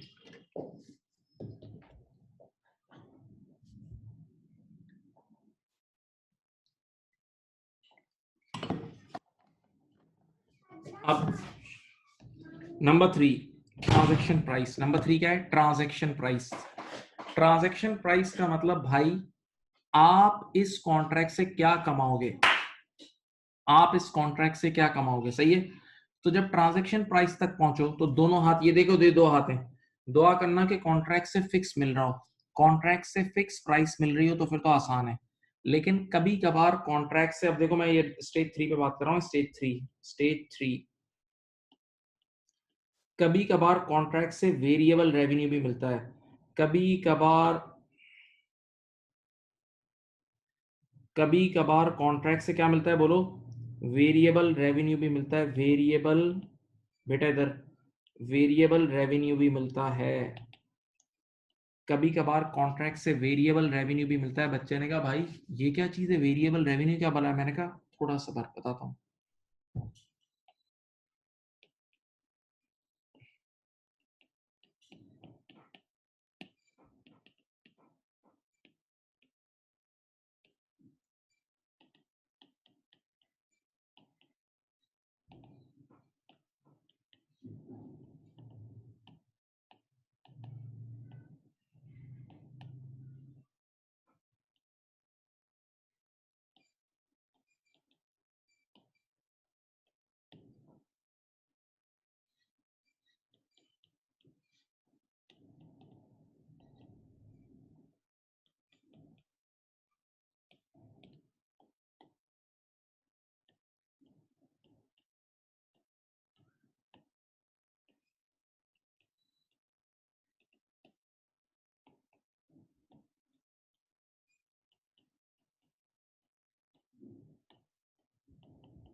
अब भाई स्टेज 3 प्लीज जागें। स्टेज 3 क्या है, जरा गौर से सुनना, बड़ा इंटरेस्टिंग, बड़े काम की बातें ये। स्टेज 3 कहता है कि कॉन्ट्रैक्ट से कमाई क्या होगी। स्टेज 3 ये कहता है कॉन्ट्रैक्ट से कमाई क्या होगी, कॉन्ट्रैक्ट से कमाई क्या होगी। स्टेज 3 ये कहता है कॉन्ट्रैक्ट से कमाई क्या होगी, कॉन्ट्रैक्ट से कमाई क्या होगी। तो कॉन्ट्रैक्ट से अगर फिक्स मिलने का है तो फिर तो बहुत अच्छी बात है, फिर तो कोई मसला ही नहीं है, फिर तो कोई एस्टिमेशन ही नहीं है। अगर कॉन्ट्रैक्ट से वेरिएबल मिलने का है, वेरिएबल, बच्चे ने कहा व्हाट इज वेरिएबल रेवेन्यू, मैंने कहा मैं समझाता हूँ। आज एक स्टूडेंट मेरे पास आया, सब बच्चे यहाँ देखें, एक स्टूडेंट मेरे पास आया और उसको पढ़ना था, ठीक है। तो गौर से सुनना, मैंने कहा ठीक है मैं आपसे 10,000 रुपीज एक फिक्स फीस चार्ज करूंगा, 10,000 रुपीज की फिक्स फीस है। और मैंने कहा बेटा अगर आपका स्कोर 80 प्लस आया ना, तो आप मुझे फिर 10,000 और पे कर देना। अभी एक 10,000 रुपये दे दो, अभी एक 10,000 रुपये दे दो, और अगर आपका स्कोर 80 प्लस आया तो फिर आप मुझे 10,000 और दे देना। तो ये 10,000 जो पहले मिल रहे हैं ये तो फिक्स है, लेकिन बाकी 10,000 वेरिएबल रेवेन्यू है। बाकी 10,000 वेरिएबल रेवेन्यू है कि भाई अगर अगर व्हाट इफ, अगर उस बच्चे का अगर उस बच्चे का अगर उस बच्चे के मार्क्स 80 प्लस आए तो मुझे मिलेगा, वरना नहीं मिलेगा। अगर उस बच्चे के मार्क्स 80 प्लस आए तो मुझे मिलेगा, वरना नहीं मिलेगा। सही है। तो ये वेरिएबल रेवेन्यू होता है। ये क्या होता है, वेरिएबल रेवेन्यू, जो कंफर्म नहीं होता, नहीं जिसके अंदर वेरिएशन आ सकती है। Okay, number 2 example, incentive clause. ये क्लॉज है, हाँ भाई, इंसेंटिव क्लॉज या पेनल्टी क्लॉज। पेनल्टी क्लॉज देखो बेटा, कंस्ट्रक्शन की दुनिया में, कंस्ट्रक्शन के बिजनेस में, आंखें खोल के बात सुनो, कंस्ट्रक्शन के बिजनेस में क्या होता है, कंस्ट्रक्शन के बिजनेस में क्या होता है, आज अगर मैंने किसी के लिए बिल्डिंग कंस्ट्रक्ट करनी है ना, तो मैंने सामने वाले को बोला यार मैं 2 साल में आपकी बिल्डिंग बना दूंगा। किसी ने, किसी सेठ के पास प्लॉट था, किसी सेठ के पास प्लॉट था, उसने मुझे कहा कि मुस्तफा भाई बिल्डिंग बनानी है। मैंने कहा ठीक है, बनाना तो अपना काम है, बना देंगे, तुम्हारी बिल्डिंग बना देंगे, तुम्हारी बिल्डिंग 2 साल में बना देंगे, तुम्हारी बिल्डिंग 2 साल में बना देंगे। तो उसने कहा कितने लोगे, मैंने कहा 5 करोड़ रुपए दे देना, 2 साल में तुम्हारी बिल्डिंग बना देंगे। तो वो भी चालाक था सेठ, उसने मुझे क्या बोला बताऊं, उसने कहा ठीक है, अगर तुमने 2 साल में बिल्डिंग बना दी फिर 5 करोड़ ले लेना, लेकिन अगर तुमने 2 साल से 2 महीने एक्स्ट्रा लेट कर दिया ना, तो फिर हम तुम्हें 4.5 करोड़ देंगे, पेनल्टी लगाएंगे। ठीक है। तो अगर आपने डिले करा तो आप पे पेनल्टी लगेगी, और अगर जल्दी कर दिया तो एक्स्ट्रा पैसे ले लेना, क्योंकि आपको पता है ना पाकिस्तान में कंस्ट्रक्शन में एक एक दो दो साल लेट होना तो मजाक है। एक एक दो दो साल लेट होना तो ये मजाक मजाक में ये लोग चला देते हैं। सही। तो बेटा मेरे बच्चों, ये वाला जो इंसेंटिव और पेनल्टी क्लॉज होता है, इंसेंटिव और पेनल्टी क्लॉज यानी अगर लेट कर दिया आपने तो आप पे पेनल्टी लगेगी, जल्दी कर दिया तो आपको और एक्स्ट्रा पैसे मिलेंगे, तो ये भी वेरिएबल रेवेन्यू होता है, ये भी वेरिएबल रेवेन्यू होता है। सही है। दो एग्जांपल्स दे दी, एक स्टूडेंट की फीस की दी और एक इंसेंटिव क्लॉज की दी, अब तीसरी दे रहा हूँ, ठहरो।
अब तीसरी मिसाल, सेल और रिटर्न बेसिस, ये बड़ा बहुत जबरदस्त चीज है, और ये आईएएस का चेंज है। ये आईएफआरएस 15 के आने के बाद दुनिया में एक चेंज आया, सेल और रिटर्न बेसिस। शायद आवाज क्यों नहीं आ रही, आवाज नहीं आ रही, आ तो रही है, आवाज आ रही है भाई, क्या हो गया। अब मेरी बात सुनिए, इधर देखें, इधर देखें। श्श, बेटा आप लोगों ने शायद अपनी जिंदगी में ये कहानी सुनी हो बचपन में, ए लेवल्स में भी पढ़ाई जाती है, कहीं ना कहीं पढ़ाई जाती है, सुनो। और कराची के पूरी मार्केट में और दुनिया की मार्केटों में ये मशहूर तरीन एग्जाम्पल है। क्या नाम है? सेल और रिटर्न बेसिस। इधर देखो बेटा, मैं ए कंपनी हूँ और मैंने आज एक कोई नई प्रोडक्ट लॉन्च की है। मैं ए कंपनी हूँ, मैंने एक नई प्रोडक्ट लॉन्च की है। तो ये एक बी कंपनी है, ये बी कंपनी, ये दुकानदार है, ये शॉपकीपर है, देखो शॉप, सही है। मैंने जाके इसके पास अपनी गुड्स रखवाने की कोशिश की। मैंने कहा यार तुम मुझसे गुड्स खरीद लो, आगे बेच देना। मैंने कहा तुम मुझसे गुड्स खरीद लो, आगे बेच देना। उसने कहा भाई आपने नई प्रोडक्ट लॉन्च की है, इसको तो कोई जानता ही नहीं है, इस प्रोडक्ट को तो कोई जानता ही नहीं। तो बोला भाई मुझे नहीं चाहिए। तो मैंने कहा उधार पे ले लो। उसने कहा उधार पे भी नहीं चाहिए। तो जब उसने बोला ना उधार पे नहीं चाहिए, तो फिर मैंने उसको क्या बोला, मैंने कहा ठीक है एक काम करो, तुम इस एग्रीमेंट पे ले लो, सेल और रिटर्न बेसिस। सेल और रिटर्न बेसिस पे ले लो, सेल और रिटर्न बेसिस पे ले लो। सेल और रिटर्न का मतलब ये है कि अगर बिक जाए तो पेमेंट कर देना, वरना गुड्स ही वापस कर देना। अगर तुम्हारी बिक जाए तो पेमेंट कर देना, वरना गुड्स ही वापस कर देना, सही है। तो अब बेटा, अब ये वाला जो मुआहदा आपने किया है ना, ये वंस अगेन ये वेरिएबल रेवेन्यू है। कि अब अगर गुड्स बिक गई तो आपको पेमेंट मिलेगी, वरना नहीं मिलेगी। अगर गुड्स बिक गई तो आपको पेमेंट मिलेगी, वरना नहीं मिलेगी। तो अगेन इसमें वेरिएशन आ गई, अगेन इसमें वेरिएबिलिटी आ गई। तो ये वाला रेवेन्यू भी वेरिएबल रेवेन्यू है। ये वाला रेवेन्यू भी क्या है? वेरिएबल रेवेन्यू है। ये वाला रेवेन्यू भी वेरिएबल रेवेन्यू है। तो सेल और रिटर्न बेसिस का हम रेवेन्यू बुक कर सकते हैं on the basis of variability, on the basis of variability book हो सकता है। ओके। और आखिरी मिसाल है cash discount allowed. Cash discount allowed, audience में से कुछ बच्चों ने बचपन में ये पढ़ा हुआ है, ऑडियंस में से कुछ बच्चों ने बचपन में पढ़ा हुआ है, बाकियों को मैं पढ़ाऊंगा, पूरी एक क्लास दूंगा। आजकल के दौर में इस कैश डिस्काउंट अलाउड के रूल्स चेंज हो गए हैं। कैश डिस्काउंट अलाउड के रूल्स चेंज हो गए हैं आजकल के दौर में। ये बड़ा एक जबरदस्त टॉपिक आ गया है, कैश डिस्काउंट अलाउड। भाई ये कैश डिस्काउंट अलाउड होता क्या है? आराम से इधर इधर मेरी तरफ देख के सुनो, मैं समझा देता हूँ। मैंने आज एक कस्टमर को 1 करोड़ रुपए की सेल की। मैंने किसी कस्टमर को 1 करोड़ रुपए की सेल की क्रेडिट पे, और मैंने उससे कहा कि अगर तुमने 10 दिन के अंदर पेमेंट कर दी तो तुम 2% कम दे देना, फिर 98 लाख देना। 10 दिन के अंदर पेमेंट कर दी तो फिर 98 लाख देना, और अगर तुम नॉर्मल 30 डेज में पेमेंट करोगे तो फिर पूरे 1 करोड़ देना। फिर सुनो, 1 करोड़ की क्रेडिट सेल की, और कस्टमर से कहा कि अगर तुमने विद इन 10 डेज सेल कर दी, अगर तुमने विद इन 10 डेज सेल कर दी तो फिर 98 लाख दे देना, 2% कम देना, और अगर नॉर्मल 30 डेज में पेमेंट की तो फिर पूरे 1 करोड़ देना। तो अब देखो बेटा, यहाँ देखें, मुझे तो पता नहीं है वो अवेल करेगा नहीं करेगा। अगर उसने जल्दी पेमेंट कर दी तो सिर्फ 98 देगा, लेट पेमेंट की यानी टाइम पे पेमेंट की तो फिर वो पूरे 1 करोड़ देगा। तो इसका मतलब वंस अगेन वेरिएबिलिटी आ गई। तो कैश डिस्काउंट अलाउड भी आजकल के दौर में वेरिएबल रेवेन्यू के थ्रू ही रिकॉर्ड होता है, सही है। अब काम की बात सुनो, असल काम की बात। कैश डिस्काउंट पे मैं आप लोगों को एक क्लास पूरी दूंगा, बहुत बेहतरीन क्लास है। आईएफआरएस 15 वेरिएबल रेवेन्यू के बारे में क्या बोलता है? आईएफआरएस 15 वेरिएबल रेवेन्यू के बारे में क्या बोलता है? आईएफआरएस 15 कहता है कि variable revenue can only be booked if reversal is impossible. यानी जब आपको पक्का यकीन हो कि आपको मिलेगा ही मिलेगा, जब आपको पक्का यकीन हो कि वेरिएबल रेवेन्यू मिलेगा ही मिलेगा, तब आप वेरिएबल रेवेन्यू को बुक कर सकते हो, वरना अदरवाइज नहीं बुक कर सकते। यानी बहुत हाई प्रोबेबिलिटी हो कि वेरिएबल रेवेन्यू मिलेगा, तभी आप बुक कर सकते हो, वरना बुक नहीं कर सकते, अदरवाइज बुक नहीं कर सकते। ठीक है, तो हायर चांसेस पे आप बुक कर सकते हो। अब इधर आओ, इधर आओ, ये देखो कितने स्टेज पे बताया। पहला स्टेज क्या था? Identification of contract. दूसरे स्टेज में आपको ये पता लगाना है कि इस कॉन्ट्रैक्ट में आपके ऊपर कितनी जिम्मेदारियां हैं। इस कॉन्ट्रैक्ट में आपके ऊपर थोड़ी सी जान लगा लो। इसकी किट आसान है, किट मुश्किल नहीं है।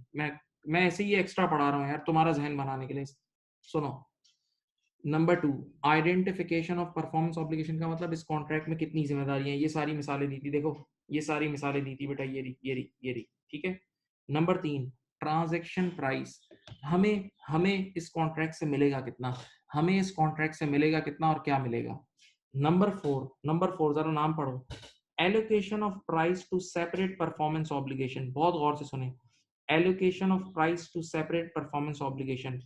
मिसाल के तौर पे सुकून से सुनो, हम एक बच्चे से 70,000 रुपए ले रहे हैं, हम एक बच्चे से 70,000 रुपए ले रहे हैं, और उसको पूरा FIA भी पढ़ा रहे हैं और बुक्स भी दे रहे हैं। हम एक बच्चे से टोटल 70,000 रुपए ले रहे हैं, उसको पूरा FIA भी पढ़ाएंगे और उसको बुक्स भी देंगे। तो अब ये 70,000 रुपए इन दोनों की है ना, अब ये 70,000 इन दोनों की है ना, तो इस 70,000 की प्राइस को इन दोनों पे अपॉर्शन करना होगा, इस 70,000 की प्राइस को इन दोनों पे अपॉर्शन करना होगा। तो अगर कॉन्ट्रैक्ट में मोर देन, बहुत आराम से कान खोल के सुने, अगर कॉन्ट्रैक्ट में more than one performance obligation है, तो अब जो टोटल प्राइस है वो इन दोनों पे अपॉर्शन हो जाएगी।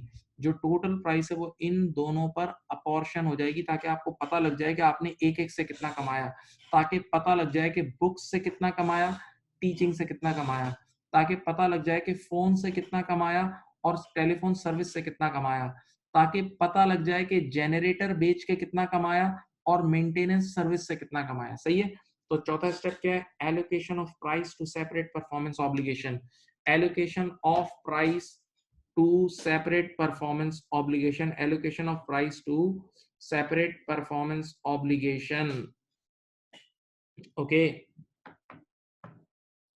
Number 5, book revenue. नंबर 5 क्या है? Book revenue. ये सबसे आखिरी और अहम स्टेज है। भाई, अब आपने जो टोटल प्राइस थी, जो टोटल रेवेन्यू था, उसको उसको अपॉर्शन करके, टोटल रेवेन्यू को अपॉर्शन करके एक-एक परफॉर्मेंस ऑब्लिगेशन पे ले आए। तो अब आपके पास हर परफॉर्मेंस ऑब्लिगेशन की अपनी कमाई मौजूद है। हर परफॉर्मेंस ऑब्लिगेशन की अपनी खुद की कमाई मौजूद है।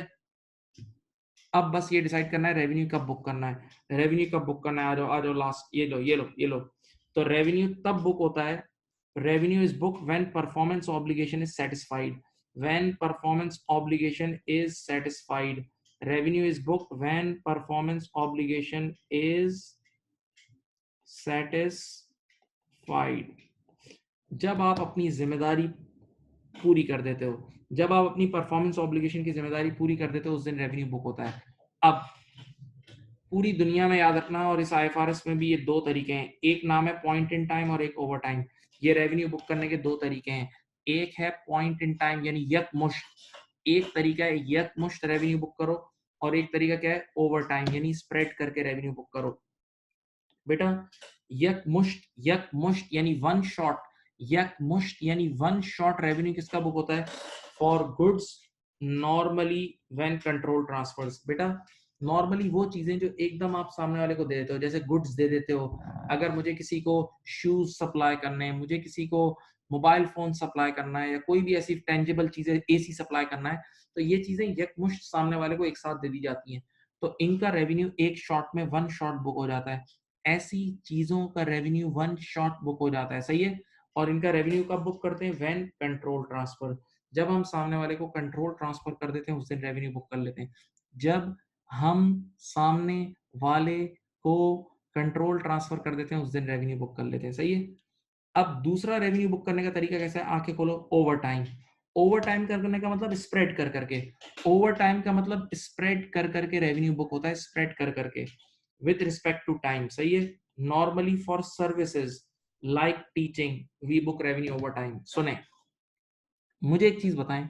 बेटा, हम लोग आपसे फीस तो एडवांस में ले लेते हैं, इसमें कोई मसला नहीं है, लेकिन हम जो आपको पढ़ाते हैं वो वन शॉट पढ़ाते हैं, या आहिस्ता आहिस्ता करके आप अपग्रेड होते हो?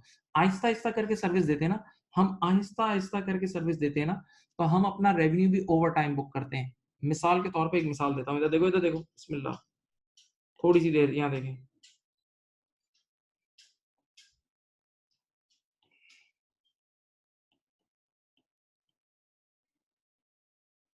यहाँ देखें।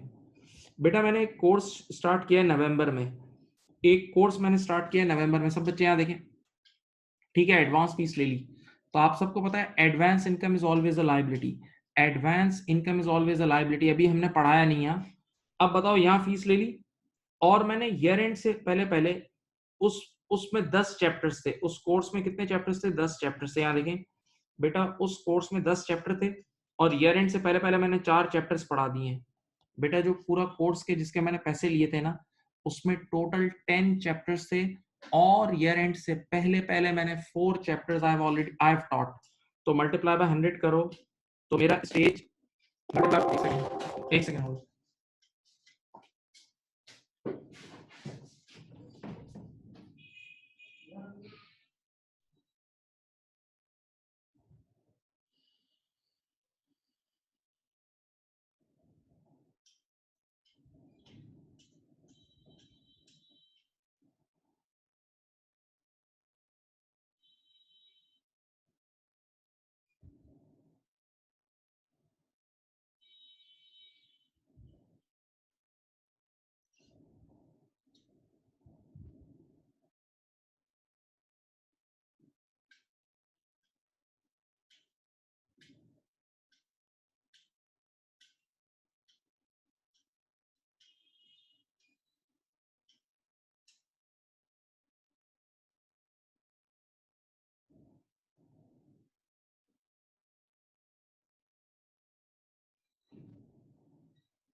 हेलो,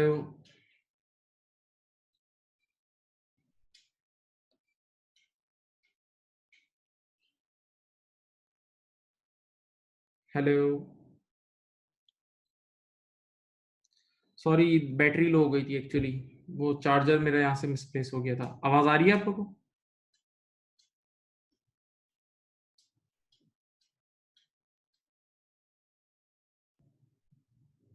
ओके ओके, सॉरी, हाँ, माजरत, माजरत, बहुत माफी।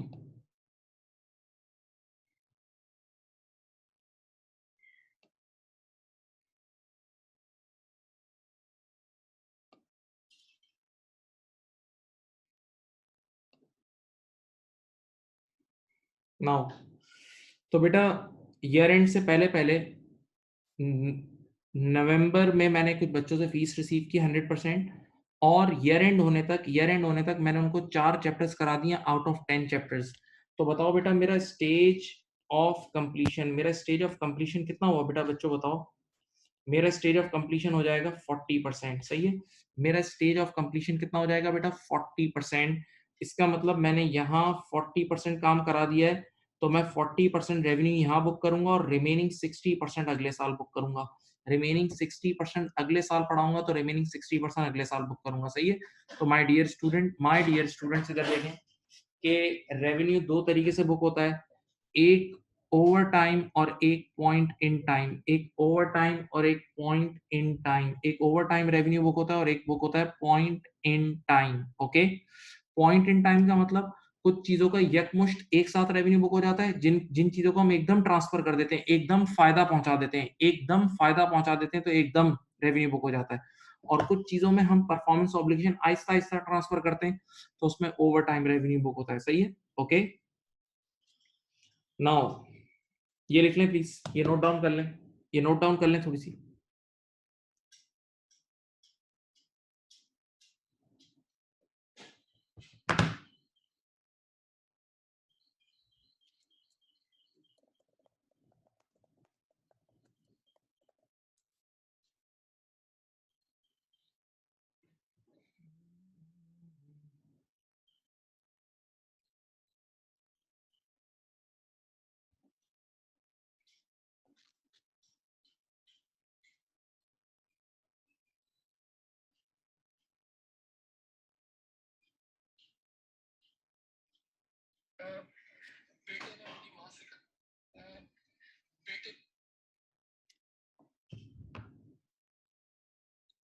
लिख लिया बेटा?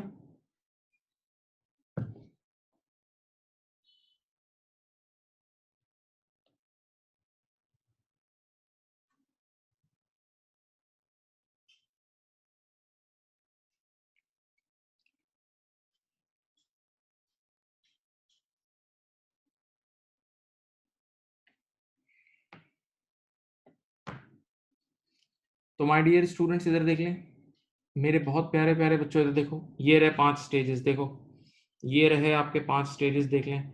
आइडेंटिफिकेशन ऑफ कॉन्ट्रैक्ट, पहला स्टेज। नंबर 2, आपने ये चेक करना है इस कॉन्ट्रैक्ट में कितनी जिम्मेदारियां हैं, कितनी परफॉर्मेंस ऑब्लिगेशन है। नंबर 3, कॉन्ट्रैक्ट से कमाओगे क्या? नंबर 3, कॉन्ट्रैक्ट से कमाओगे क्या? नंबर 4, कॉन्ट्रैक्ट की जब टोटल कमाई आ जाए तो उसको डिफरेंट परफॉर्मेंस ऑब्लिगेशन पे स्प्रेड कर देना। और आखिर नंबर पे आप ये चेक कर लेना कि आप रेवेन्यू कैसे बुक करोगे, हर परफॉर्मेंस ऑब्लिगेशन का रेवेन्यू कैसे बुक करोगे। ठीक है। चलो, मैं एक सवाल आपसे पूछता हूँ, मेरी तरफ देखें, मैं एक सवाल पूछता हूँ, मैंने सिखाया भी है आपको, आप सब इधर देखें। मैं अपनी वही एग्जांपल देता हूँ टीचिंग प्लस बुक्स की। आज हमने कुछ बच्चों से एडवांस फीस ली, और उस एडवांस फीस के बदले हम उनको बुक्स भी देंगे और पढ़ाएंगे भी। हमने बच्चों से एडवांस फीस ली और उसके बदले हम बुक्स भी देंगे और पढ़ाएंगे भी, उसके बदले बुक्स भी देंगे और पढ़ाएंगे भी। हाँ। तो अब जरा इधर देखें, सामने देखें। बच्चों से फीस लेते ही बुक्स उनके हाथ में पहले दिन ही दे दी, बुक्स अभी अभी उनके हाथ में दे दी, और टीचिंग हम अगले 1 डेढ़ साल तक करेंगे। बताओ क्या चीज पॉइंट इन टाइम बुक होगी और क्या ओवर टाइम बुक होगी? जवाब दो। क्या चीज पॉइंट इन टाइम बुक होगी और क्या ओवर टाइम बुक होगी? जवाब दो। वेरी गुड, वेरी गुड, सही जवाब दो, जवाब दो, इन्वॉल्व हो, थोड़ा सा इन्वॉल्व हो। Very good. बुक्स जो है वो पॉइंट इन टाइम है और टीचिंग ओवर टाइम है। Very good. Teaching over time है। गुड गुड, सही है, बिल्कुल सही जवाब दिया, एक्सेलेंट। अब भाई ये इसकी किट के सवाल आते हैं, ये इसकी किट के सवाल आते हैं, असल मुझे ये कराने थे। वैसे तो बुक, आप इसकी बुक पढ़ना, स्टडी टेक्स्ट में इसके 2 पेज गिवन है, 2 या 1 पेज गिवन है, उसमें इसने लिखा हुआ है कि 5 स्टेजेस एग्जामिनेबल नहीं है। उसमें उसने साफ लिखा हुआ है कि 5 स्टेजेस एग्जामिनेबल नहीं है, लेकिन फिर भी नॉलेज के लिए अकाउंटिंग के स्टूडेंट हो और इसने किट में 1-2 चीजें डाली नहीं है, तभी मैंने बता दिया। अब सुनो, अच्छा मुझे एक बात बताओ, एक डायलॉग मिलके सब बोलते हैं, हम एक डायलॉग सब मिलके बोल रहे हैं, सब मिलके बोलो, और ये आप लोग F4 में ही पढ़ोगे, लॉ में ही पढ़ोगे। एजेंट का सिर्फ एक ही हक होता है, कमीशन। क्या होता है बोलो? एजेंट का सिर्फ एक ही हक होता है और वो होता है कमीशन। एजेंट का सिर्फ एक ही हक होता है, उसको बोलते हैं कमीशन। सही है? आज अगर मैं किसी का एजेंट हूं ना, तो पूरा शो किसी और का है, मुझे सिर्फ मिलेगा कमीशन। मुझे क्या मिलेगा? कमीशन। तो मेरी बुक्स में सिर्फ कमीशन इनकम आनी चाहिए और कोई इनकम नहीं आनी चाहिए। ठीक है? तो एजेंट का बोलो क्या हक है, बताओ क्या हक है? एजेंट का सिर्फ एक ही हक है और वो है कमीशन। एजेंट का सिर्फ एक ही हक है और वो है कमीशन। सही है? अब प्लीज यार, इतनी मेहनत कर ली है तो इन सवालात को दिल से कर लेना, इन सवालात को बड़े दिलो दिमाग से कर लेना। सही है? इधर देखें, Rep company is preparing its financial statement for the year ended 30th September X4. During that year, Rep company acted as an agent. Agent, हम लोग agent हैं, हम लोग agent हैं, on behalf of Zip company and arrange a sale of goods on 1st August X4 at a price of 80,000. यार हमने किसी का 80,000 रुपए का माल बिकवा दिया, हमने किसी का 80,000 रुपए का माल बिकवा दिया। रैप कंपनी इज entitled, बेटा हमें कितना कमीशन मिलेगा? 10% upon the receipt of cash from the customer. जिस दिन कस्टमर से कैश आ गया उस दिन हमारा कमीशन बिल्कुल एंटाइटलमेंट हो गई, उस दिन हमारा कमीशन पक्का। The customer paid for the goods on 28 of September X4। वाकई बेटा 30 सितंबर से पहले पहले पेमेंट भी दे दी कस्टमर ने। तो आप बताओ हम लोग कितने कमीशन के हकदार हो गए? 80,000 की हमने गुड्स बिकवाई हैं, सामने वाले की हमने 80,000 की गुड्स बिकवाई हैं। तो 80,000 टाइम्स 10%, 80,000 टाइम्स 10%, 8,000 के कमीशन के हम हकदार हैं। तो बताओ how much revenue can be recognised by rep company in its statement of profit and loss? ये रहा 8,000 आंसर है, 8,000 आंसर है। कुछ भी मुश्किल नहीं था भाई, खुदा के लिए मुश्किल नहीं था यार, बच्चों वाला सवाल था।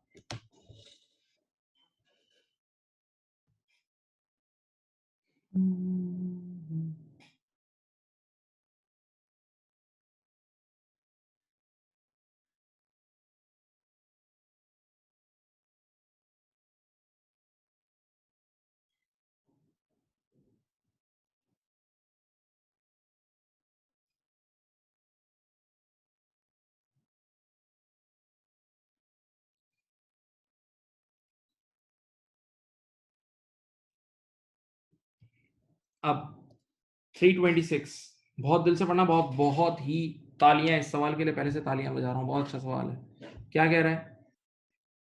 Lock lock company sells machines, lock company sells machines and also offers installation and technical support services. The selling price for each product, सुनो भाई, हम क्या क्या चीजें दे रहे हैं सामने वाले को, जागे। एक तो उसको मशीन दे रहे हैं, मशीन डे वन पे ही उसको दे देंगे। देखो, एक हम सिर्फ यहां से देख के सीख लो, समझ जाओगे। मशीन उसको उठा के डे वन पे दे देंगे तो मशीन का revenue point in time, machine का रेवेन्यू उसी वक्त। इंस्टॉलेशन भी हम उसी वक्त उसको करके दे देंगे, इंस्टॉलेशन के भी हम कमाई पैसे वसूल करते हैं, इंस्टॉलेशन के भी हम पैसे वसूल करते हैं, तो इंस्टॉलेशन भी डे वन पे करके देंगे, ये भी पॉइंट इन टाइम। लेकिन 1 ईयर सर्विस सपोर्ट एग्रीमेंट, अब ये 12 मंथ्स की हम सर्विस दे रहे हैं, ये 12 मंथ्स की हम क्या दे रहे हैं? सर्विस दे रहे हैं। सही है? तो बेटा अभी पढ़ाया था कि सर्विस का रेवेन्यू होता है ओवर टाइम, सर्विस का रेवेन्यू क्या होता है? Over time. सही है? ओके। अब चलो, Cox company purchased a machine along with the installation service and the service agreement on 1st of October X5। ये देखिए मैं आपके सामने पूरा साल ड्रॉ कर रहा हूं। ये देखो, किसी ने हमसे, ये देखो पहले हमारा अकाउंटिंग पीरियड क्या है? 1st of January, ये देखो जनवरी X5 टू 31 दिसंबर X5। बेटा ये ईयर एंड है, सब बच्चे यहाँ देखें। जबकि हमने गुड्स कब बेची हैं? अक्टूबर में बेची हैं। कब बेची हैं? अक्टूबर, नवंबर और दिसंबर, बस ये रहा। The machine was delivered and installed on 1st of October X5। जिस दिन सामने वाले ने मुझसे मशीन ली, मैंने उसी दिन डिलीवरी भी कर दी, मशीन डिलीवर भी कर दी और उसी दिन इंस्टॉल भी कर दिया, ये दोनों जिम्मेदारियां तो पूरी कर दी, मशीन भी उसको दे दी और इंस्टॉलेशन भी कर दी, ये दोनों जिम्मेदारियां पूरी कर दी। अब and the service support agreement also commences from that date. अब जरा इधर देखो भाई, जब यहां मैंने उसको मशीन दे दी तो मशीन का 750 का रेवेन्यू और उसी दिन इंस्टॉलेशन कर दी तो उसका 100 रुपए का रेवेन्यू, ये 850 रुपए तो उसी वक्त रेवेन्यू बुक हो जाएंगे। भाई ये दोनों चीजें तो उसी दिन कर दी ना, 1 अक्टूबर को मशीन भी दे दी, 1 अक्टूबर को इंस्टॉलेशन भी कर दी, तो ये दोनों कमाइयां तो अपनी हो गई। अब बताओ इस साल हमने उसको कितने महीने सर्विस दी है? 3 महीने। इस साल हमने 12 महीने में से 3 महीने सर्विस दी है, तो बताओ ये 1 ईयर सर्विस सपोर्ट एग्रीमेंट के पैसे कितने थे? 120। 120 से 12 महीने के, 120 से 12 महीने के तो डिवाइड बाय 12 करो तो पर मंथ कितना है? 10 पर मंथ था ना, 10 पर मंथ था ना, तो 10 यहाँ, 10 यहाँ और 10 यहाँ। तो जरा सोच के बताएं टोटल मैंने उससे कितना ईयर एंड तक कितना रेवेन्यू बुक करूंगा? 850 ये करा, 10 10 और 10 यानी 880 का रेवेन्यू इस साल में रिकॉग्नाइज करूंगा। 880 का रेवेन्यू मैं इस साल रिकॉग्नाइज करूंगा, 880 का रेवेन्यू रिकॉग्नाइज करूंगा। कुछ बच्चों ने पहले ही जवाब दे दिया था भाई, 850 रुपए तो 1 अक्टूबर को ही हो गए और बाकी अक्टूबर नवंबर और दिसंबर में 3 महीने सर्विस दी है, तो अपॉर्शन करके 3 महीने की इनकम बुक कर लो। तो 120 रुपए 12 महीने की इनकम है, 120 रुपए 12 महीने की इनकम है, तो 3 महीने की 30 रुपए होगी, देख लो।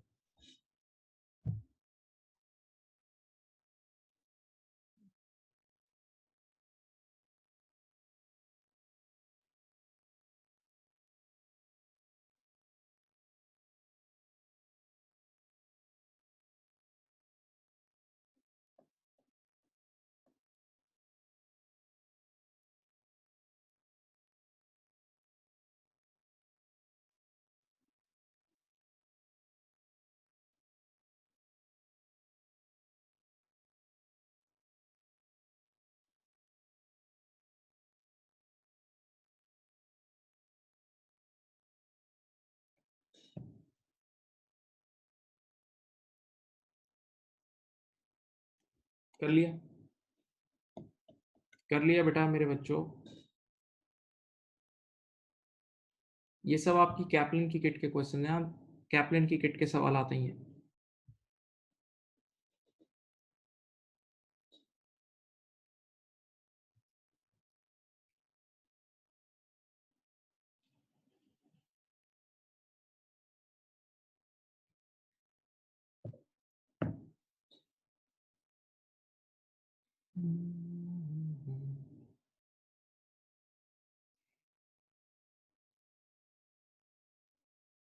बोलो भाई, कर लिया?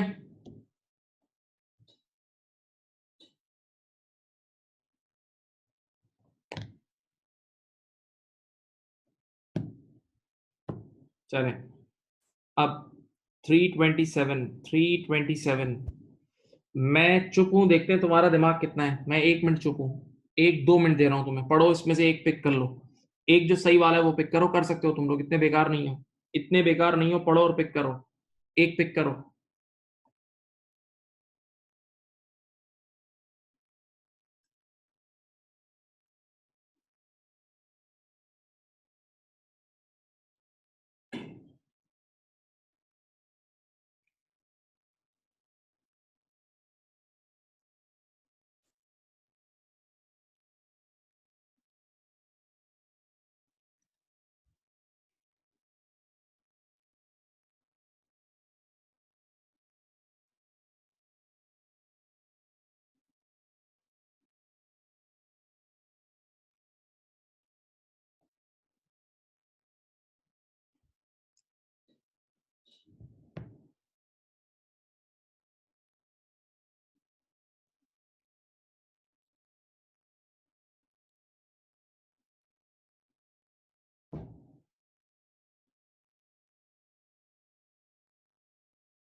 चलो मैं बता रहा हूँ। कह रहे हैं which of the following item has been included correctly. कह रहा है कि ये ईयर एंड यहाँ 31 मार्च X5 ईयर एंड है, कौन सा ऐसा पॉइंट है जिसमें इसने सही काम किया है? बहुत होश में रहना, देखो अब ये सवाल समझने हैं, बस एंड के 2 सवाल रह गए हैं। Head company negotiated a sales at a value of 2 lakh on behalf of a client. भाई मेरा काम था ही नहीं, किसी और का काम था, मैं एजेंट था। Rest company one of its client, head company is entitled to 10% commission on the agreed sale price. यार कितना खुल के बोल रहा हूं, हमेशा बोला है और आज भी बोला है, एजेंट का सिर्फ एक ही हक है, कमीशन। एजेंट का सिर्फ और सिर्फ एक ही हक है और वो है कमीशन। एजेंट का सिर्फ और सिर्फ एक ही हक है और वो क्या है, कमीशन। सही है। तो मुझे 2 लाख का 10% 20,000 बुक करना चाहिए था, मेरी हरकत देखें। एंड हैज रिकग्नाइज्ड, अस्तगफिरुल्लाह, has recognised revenue of 2 lakh. भाई दूसरे का रेवेन्यू अपने पास बुक कर लिया, टोटली गलत, टोटल गलत। ए इज फुल टाइम गलत, ए इज फुल टाइम गलत। ओके, अब ए गलत है, देख लो भाई, 20,000 बुक करना चाहिए था, 2 लाख बुक करके खड़े हो गए, दूसरे का रेवेन्यू अपने पास बुक करा, गलत काम है। B, head company entered into a contract to supply consultancy services एकदम दिमाग रोशन हो गया। सर्विसेज का रेवेन्यू बुक होता है ओवर टाइम, सर्विसेज का रेवेन्यू बुक होता है ओवर टाइम। देखते हैं इसने क्या किया। To cap company for a 3 year, 3 साल का टर्म है with a total fee of 3 lakh. एक मिनट, 3 साल की 3 लाख, 3 साल की 3 लाख, सूखा सूखा चलो दिमाग में, 3 साल की 3 लाख तो 1 साल की 1 लाख हो गई, 3 साल की 3 लाख तो 1 साल की 1 लाख हो गई। The contract commenced on 1st of July X4 and head company recognized the revenue of 100,000 on the transaction in its financial statement। गलत, गलत, छोटी गलती की है, छोटी गलती की है, बताता हूँ। चलो इधर आओ, इधर देखो, यहाँ देखो,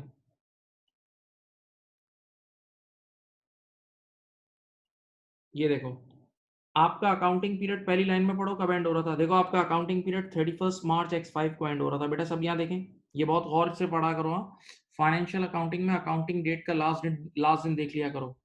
हमारा अकाउंटिंग पीरियड एंड हो रहा था 31 मार्च X5 को, हमारा अकाउंटिंग पीरियड एंड हो रहा था 31 मार्च X5 को, तो ये स्टार्ट हो रहा होगा 1 अप्रैल X4 को। सही है बेटा, ये देखो 12 महीने का अकाउंटिंग पीरियड होता है।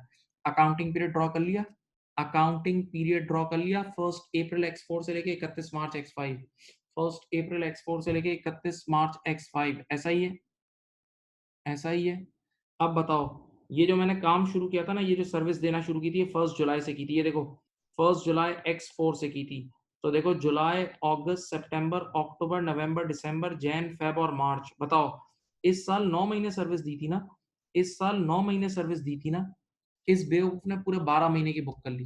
नहीं समझे, एक मिनट यार, 3 लाख इज फॉर 3 ईयर्स था। देखो 300,000 3 साल का था, 3 लाख की जो पेमेंट है वो 3 साल की है, तो डिवाइड बाय 3 ईयर्स करा तो 1 लाख पर एनम आया, 1 लाख, 1 लाख पर एनम आया। हाँ जी, 1 लाख पर एनम आया। और पर एनम का मतलब, एनम का मतलब 12 महीने, तो 12 महीने का 1 लाख आया है, 12 महीने का 1 लाख आया है, तो आपने सिर्फ 9 महीने सर्विस दी है ना, तो इंटू 9/12 करो, तो आंसर आना चाहिए था 75,000। आपका आंसर आना चाहिए था 75,000, आपको सिर्फ 75,000 का रेवेन्यू बुक करना चाहिए था। आप लोगों को सिर्फ और सिर्फ 75,000 का रेवेन्यू बुक करना चाहिए था। आप लोगों को सिर्फ और सिर्फ 75,000 का रेवेन्यू बुक करना चाहिए था। इसने कितना बुक कर लिया, इसने 1 लाख का बुक कर लिया, ये भी गलत है, ये बी भी गलत है। इसने 1 लाख का बुक कर लिया, ये गलत है। देख लो, देख लो, मैं रुक रहा हूँ, जल्दी नहीं करें, जल्दी ना करें। ये देख लें, ये देखें, इसने 1 लाख का रेवेन्यू बुक कर लिया, करना चाहिए था 75।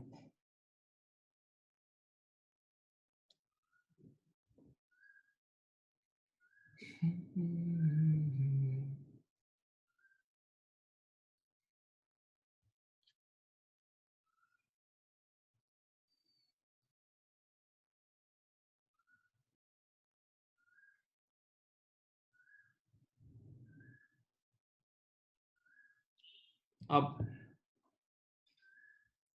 on 1st of November X4 head company purchased, on 1st of November X4 head company purchased goods at a cost of 50,000 and sold the goods for 75,000 on 20 January X5 year and से पहले। सही है, यानी माल बेचा 75 का, खरीदा था 50 का, खरीदा 50 का, बेचा 75 का। एक मिनट, एक minute, he had recognized the revenue of 75,000, बिल्कुल सही है। इसको यूं करना चाहिए था, देखो सेल्स बुक करनी चाहिए थी 75 की, कॉस्ट ऑफ सेल्स बुक करनी चाहिए थी 50,000 की, तो ऑटोमेटिकली 25,000 का जीपी आ जाता। बिल्कुल सही है। लेकिन हमारा इस वक्त कंसर्न किससे? हमारा इस वक्त कंसर्न है सेल्स से, तो बिल्कुल सही है। सेल्स इसने 75,000 की बुक की, बिल्कुल सही है। सेल्स 75,000 की बुक होगी, सेल्स 75 की, कॉस्ट 50 की, तो ऑटोमेटिकली 25 का प्रॉफिट आ जाएगा। सही है।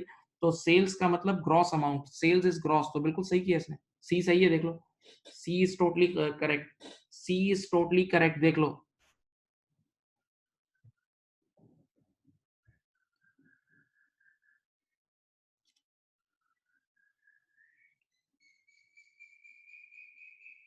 अब जरा डी देखते हैं, डी क्यों गलत है। डी क्यों गलत है ये बताता हूँ। On 1 December X4 head company purchased goods at a cost of 25,000 and sold these goods for 50,000। 25 की लेके 50 की बेची, 25 की लेके 50 की बेची, तो ये करना चाहिए था। इधर देखो, इनको सेल्स बुक करनी चाहिए थी 50 की, कॉस्ट ऑफ सेल्स बुक करनी चाहिए थी 25 की, तो 25 का प्रॉफिट आ जाता, 25 का प्रॉफिट आ जाता। इसने क्या हरकत की, हरकत देखें। कह रहा है H company recognise the revenue, revenue का मतलब सेल्स ऑफ 25,000, गलत भाई। 25,000 का तो ग्रॉस प्रॉफिट होगा ना, 25,000 का ग्रॉस प्रॉफिट होगा। सेल्स तो पूरी 50 की बुक करनी चाहिए थी, सेल्स तो पूरी 50,000 की बुक करनी चाहिए थी भाई। ये भी गलत है, ये भी गलत है, टोटल गलत है। तो C, C is correct. 327 answer is C. 327 answer is सी।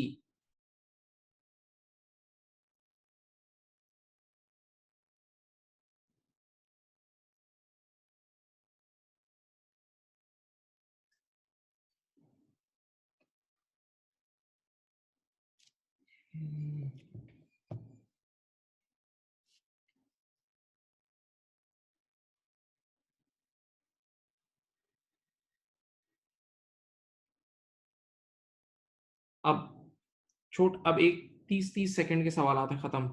328 बताओ क्या होगा। 328 बताओ क्या होगा। विच of the following items is not part of the 5 step. 5 step में से एक चीज स्टेप नहीं है। 5 स्टेप लिखवाए थे ना, उसमें से एक नहीं है। देखो ये भी है, आइडेंटिफाई द कॉन्ट्रैक्ट। ये स्टेज 5 है, ये स्टेज 5 है, याद है। ये स्टेज 5 है, ये स्टेज 1 है, ये स्टेज 4 है। All contract must be in writing, नहीं, गलत बात, ये गलत है, ये गलत है। यही असल हमारा आंसर है, यही आंसर है बी। कह रहा है which of the following is not part. बेटा जरूरी नहीं है कॉन्ट्रैक्ट राइटिंग में और कॉन्ट्रैक्ट ओरल भी होता है, तो ये बात गलत है, यही असल आंसर है बी। बाकी ए, सी और डी, उन पांचों में से कोई ना कोई स्टेज था। ए, सी और डी के स्टेजेस का मैंने नाम लिख दिया, आपको मैंने लिखवाया भी है, जाके पढ़ भी सकते हैं। हाँ भाई, हाँ भाई, बोलो। 328 का आंसर है बी, क्योंकि बाकी सब तो स्टेजेस थे, बी कोई स्टेज नहीं है, बी कोई स्टेज नहीं है।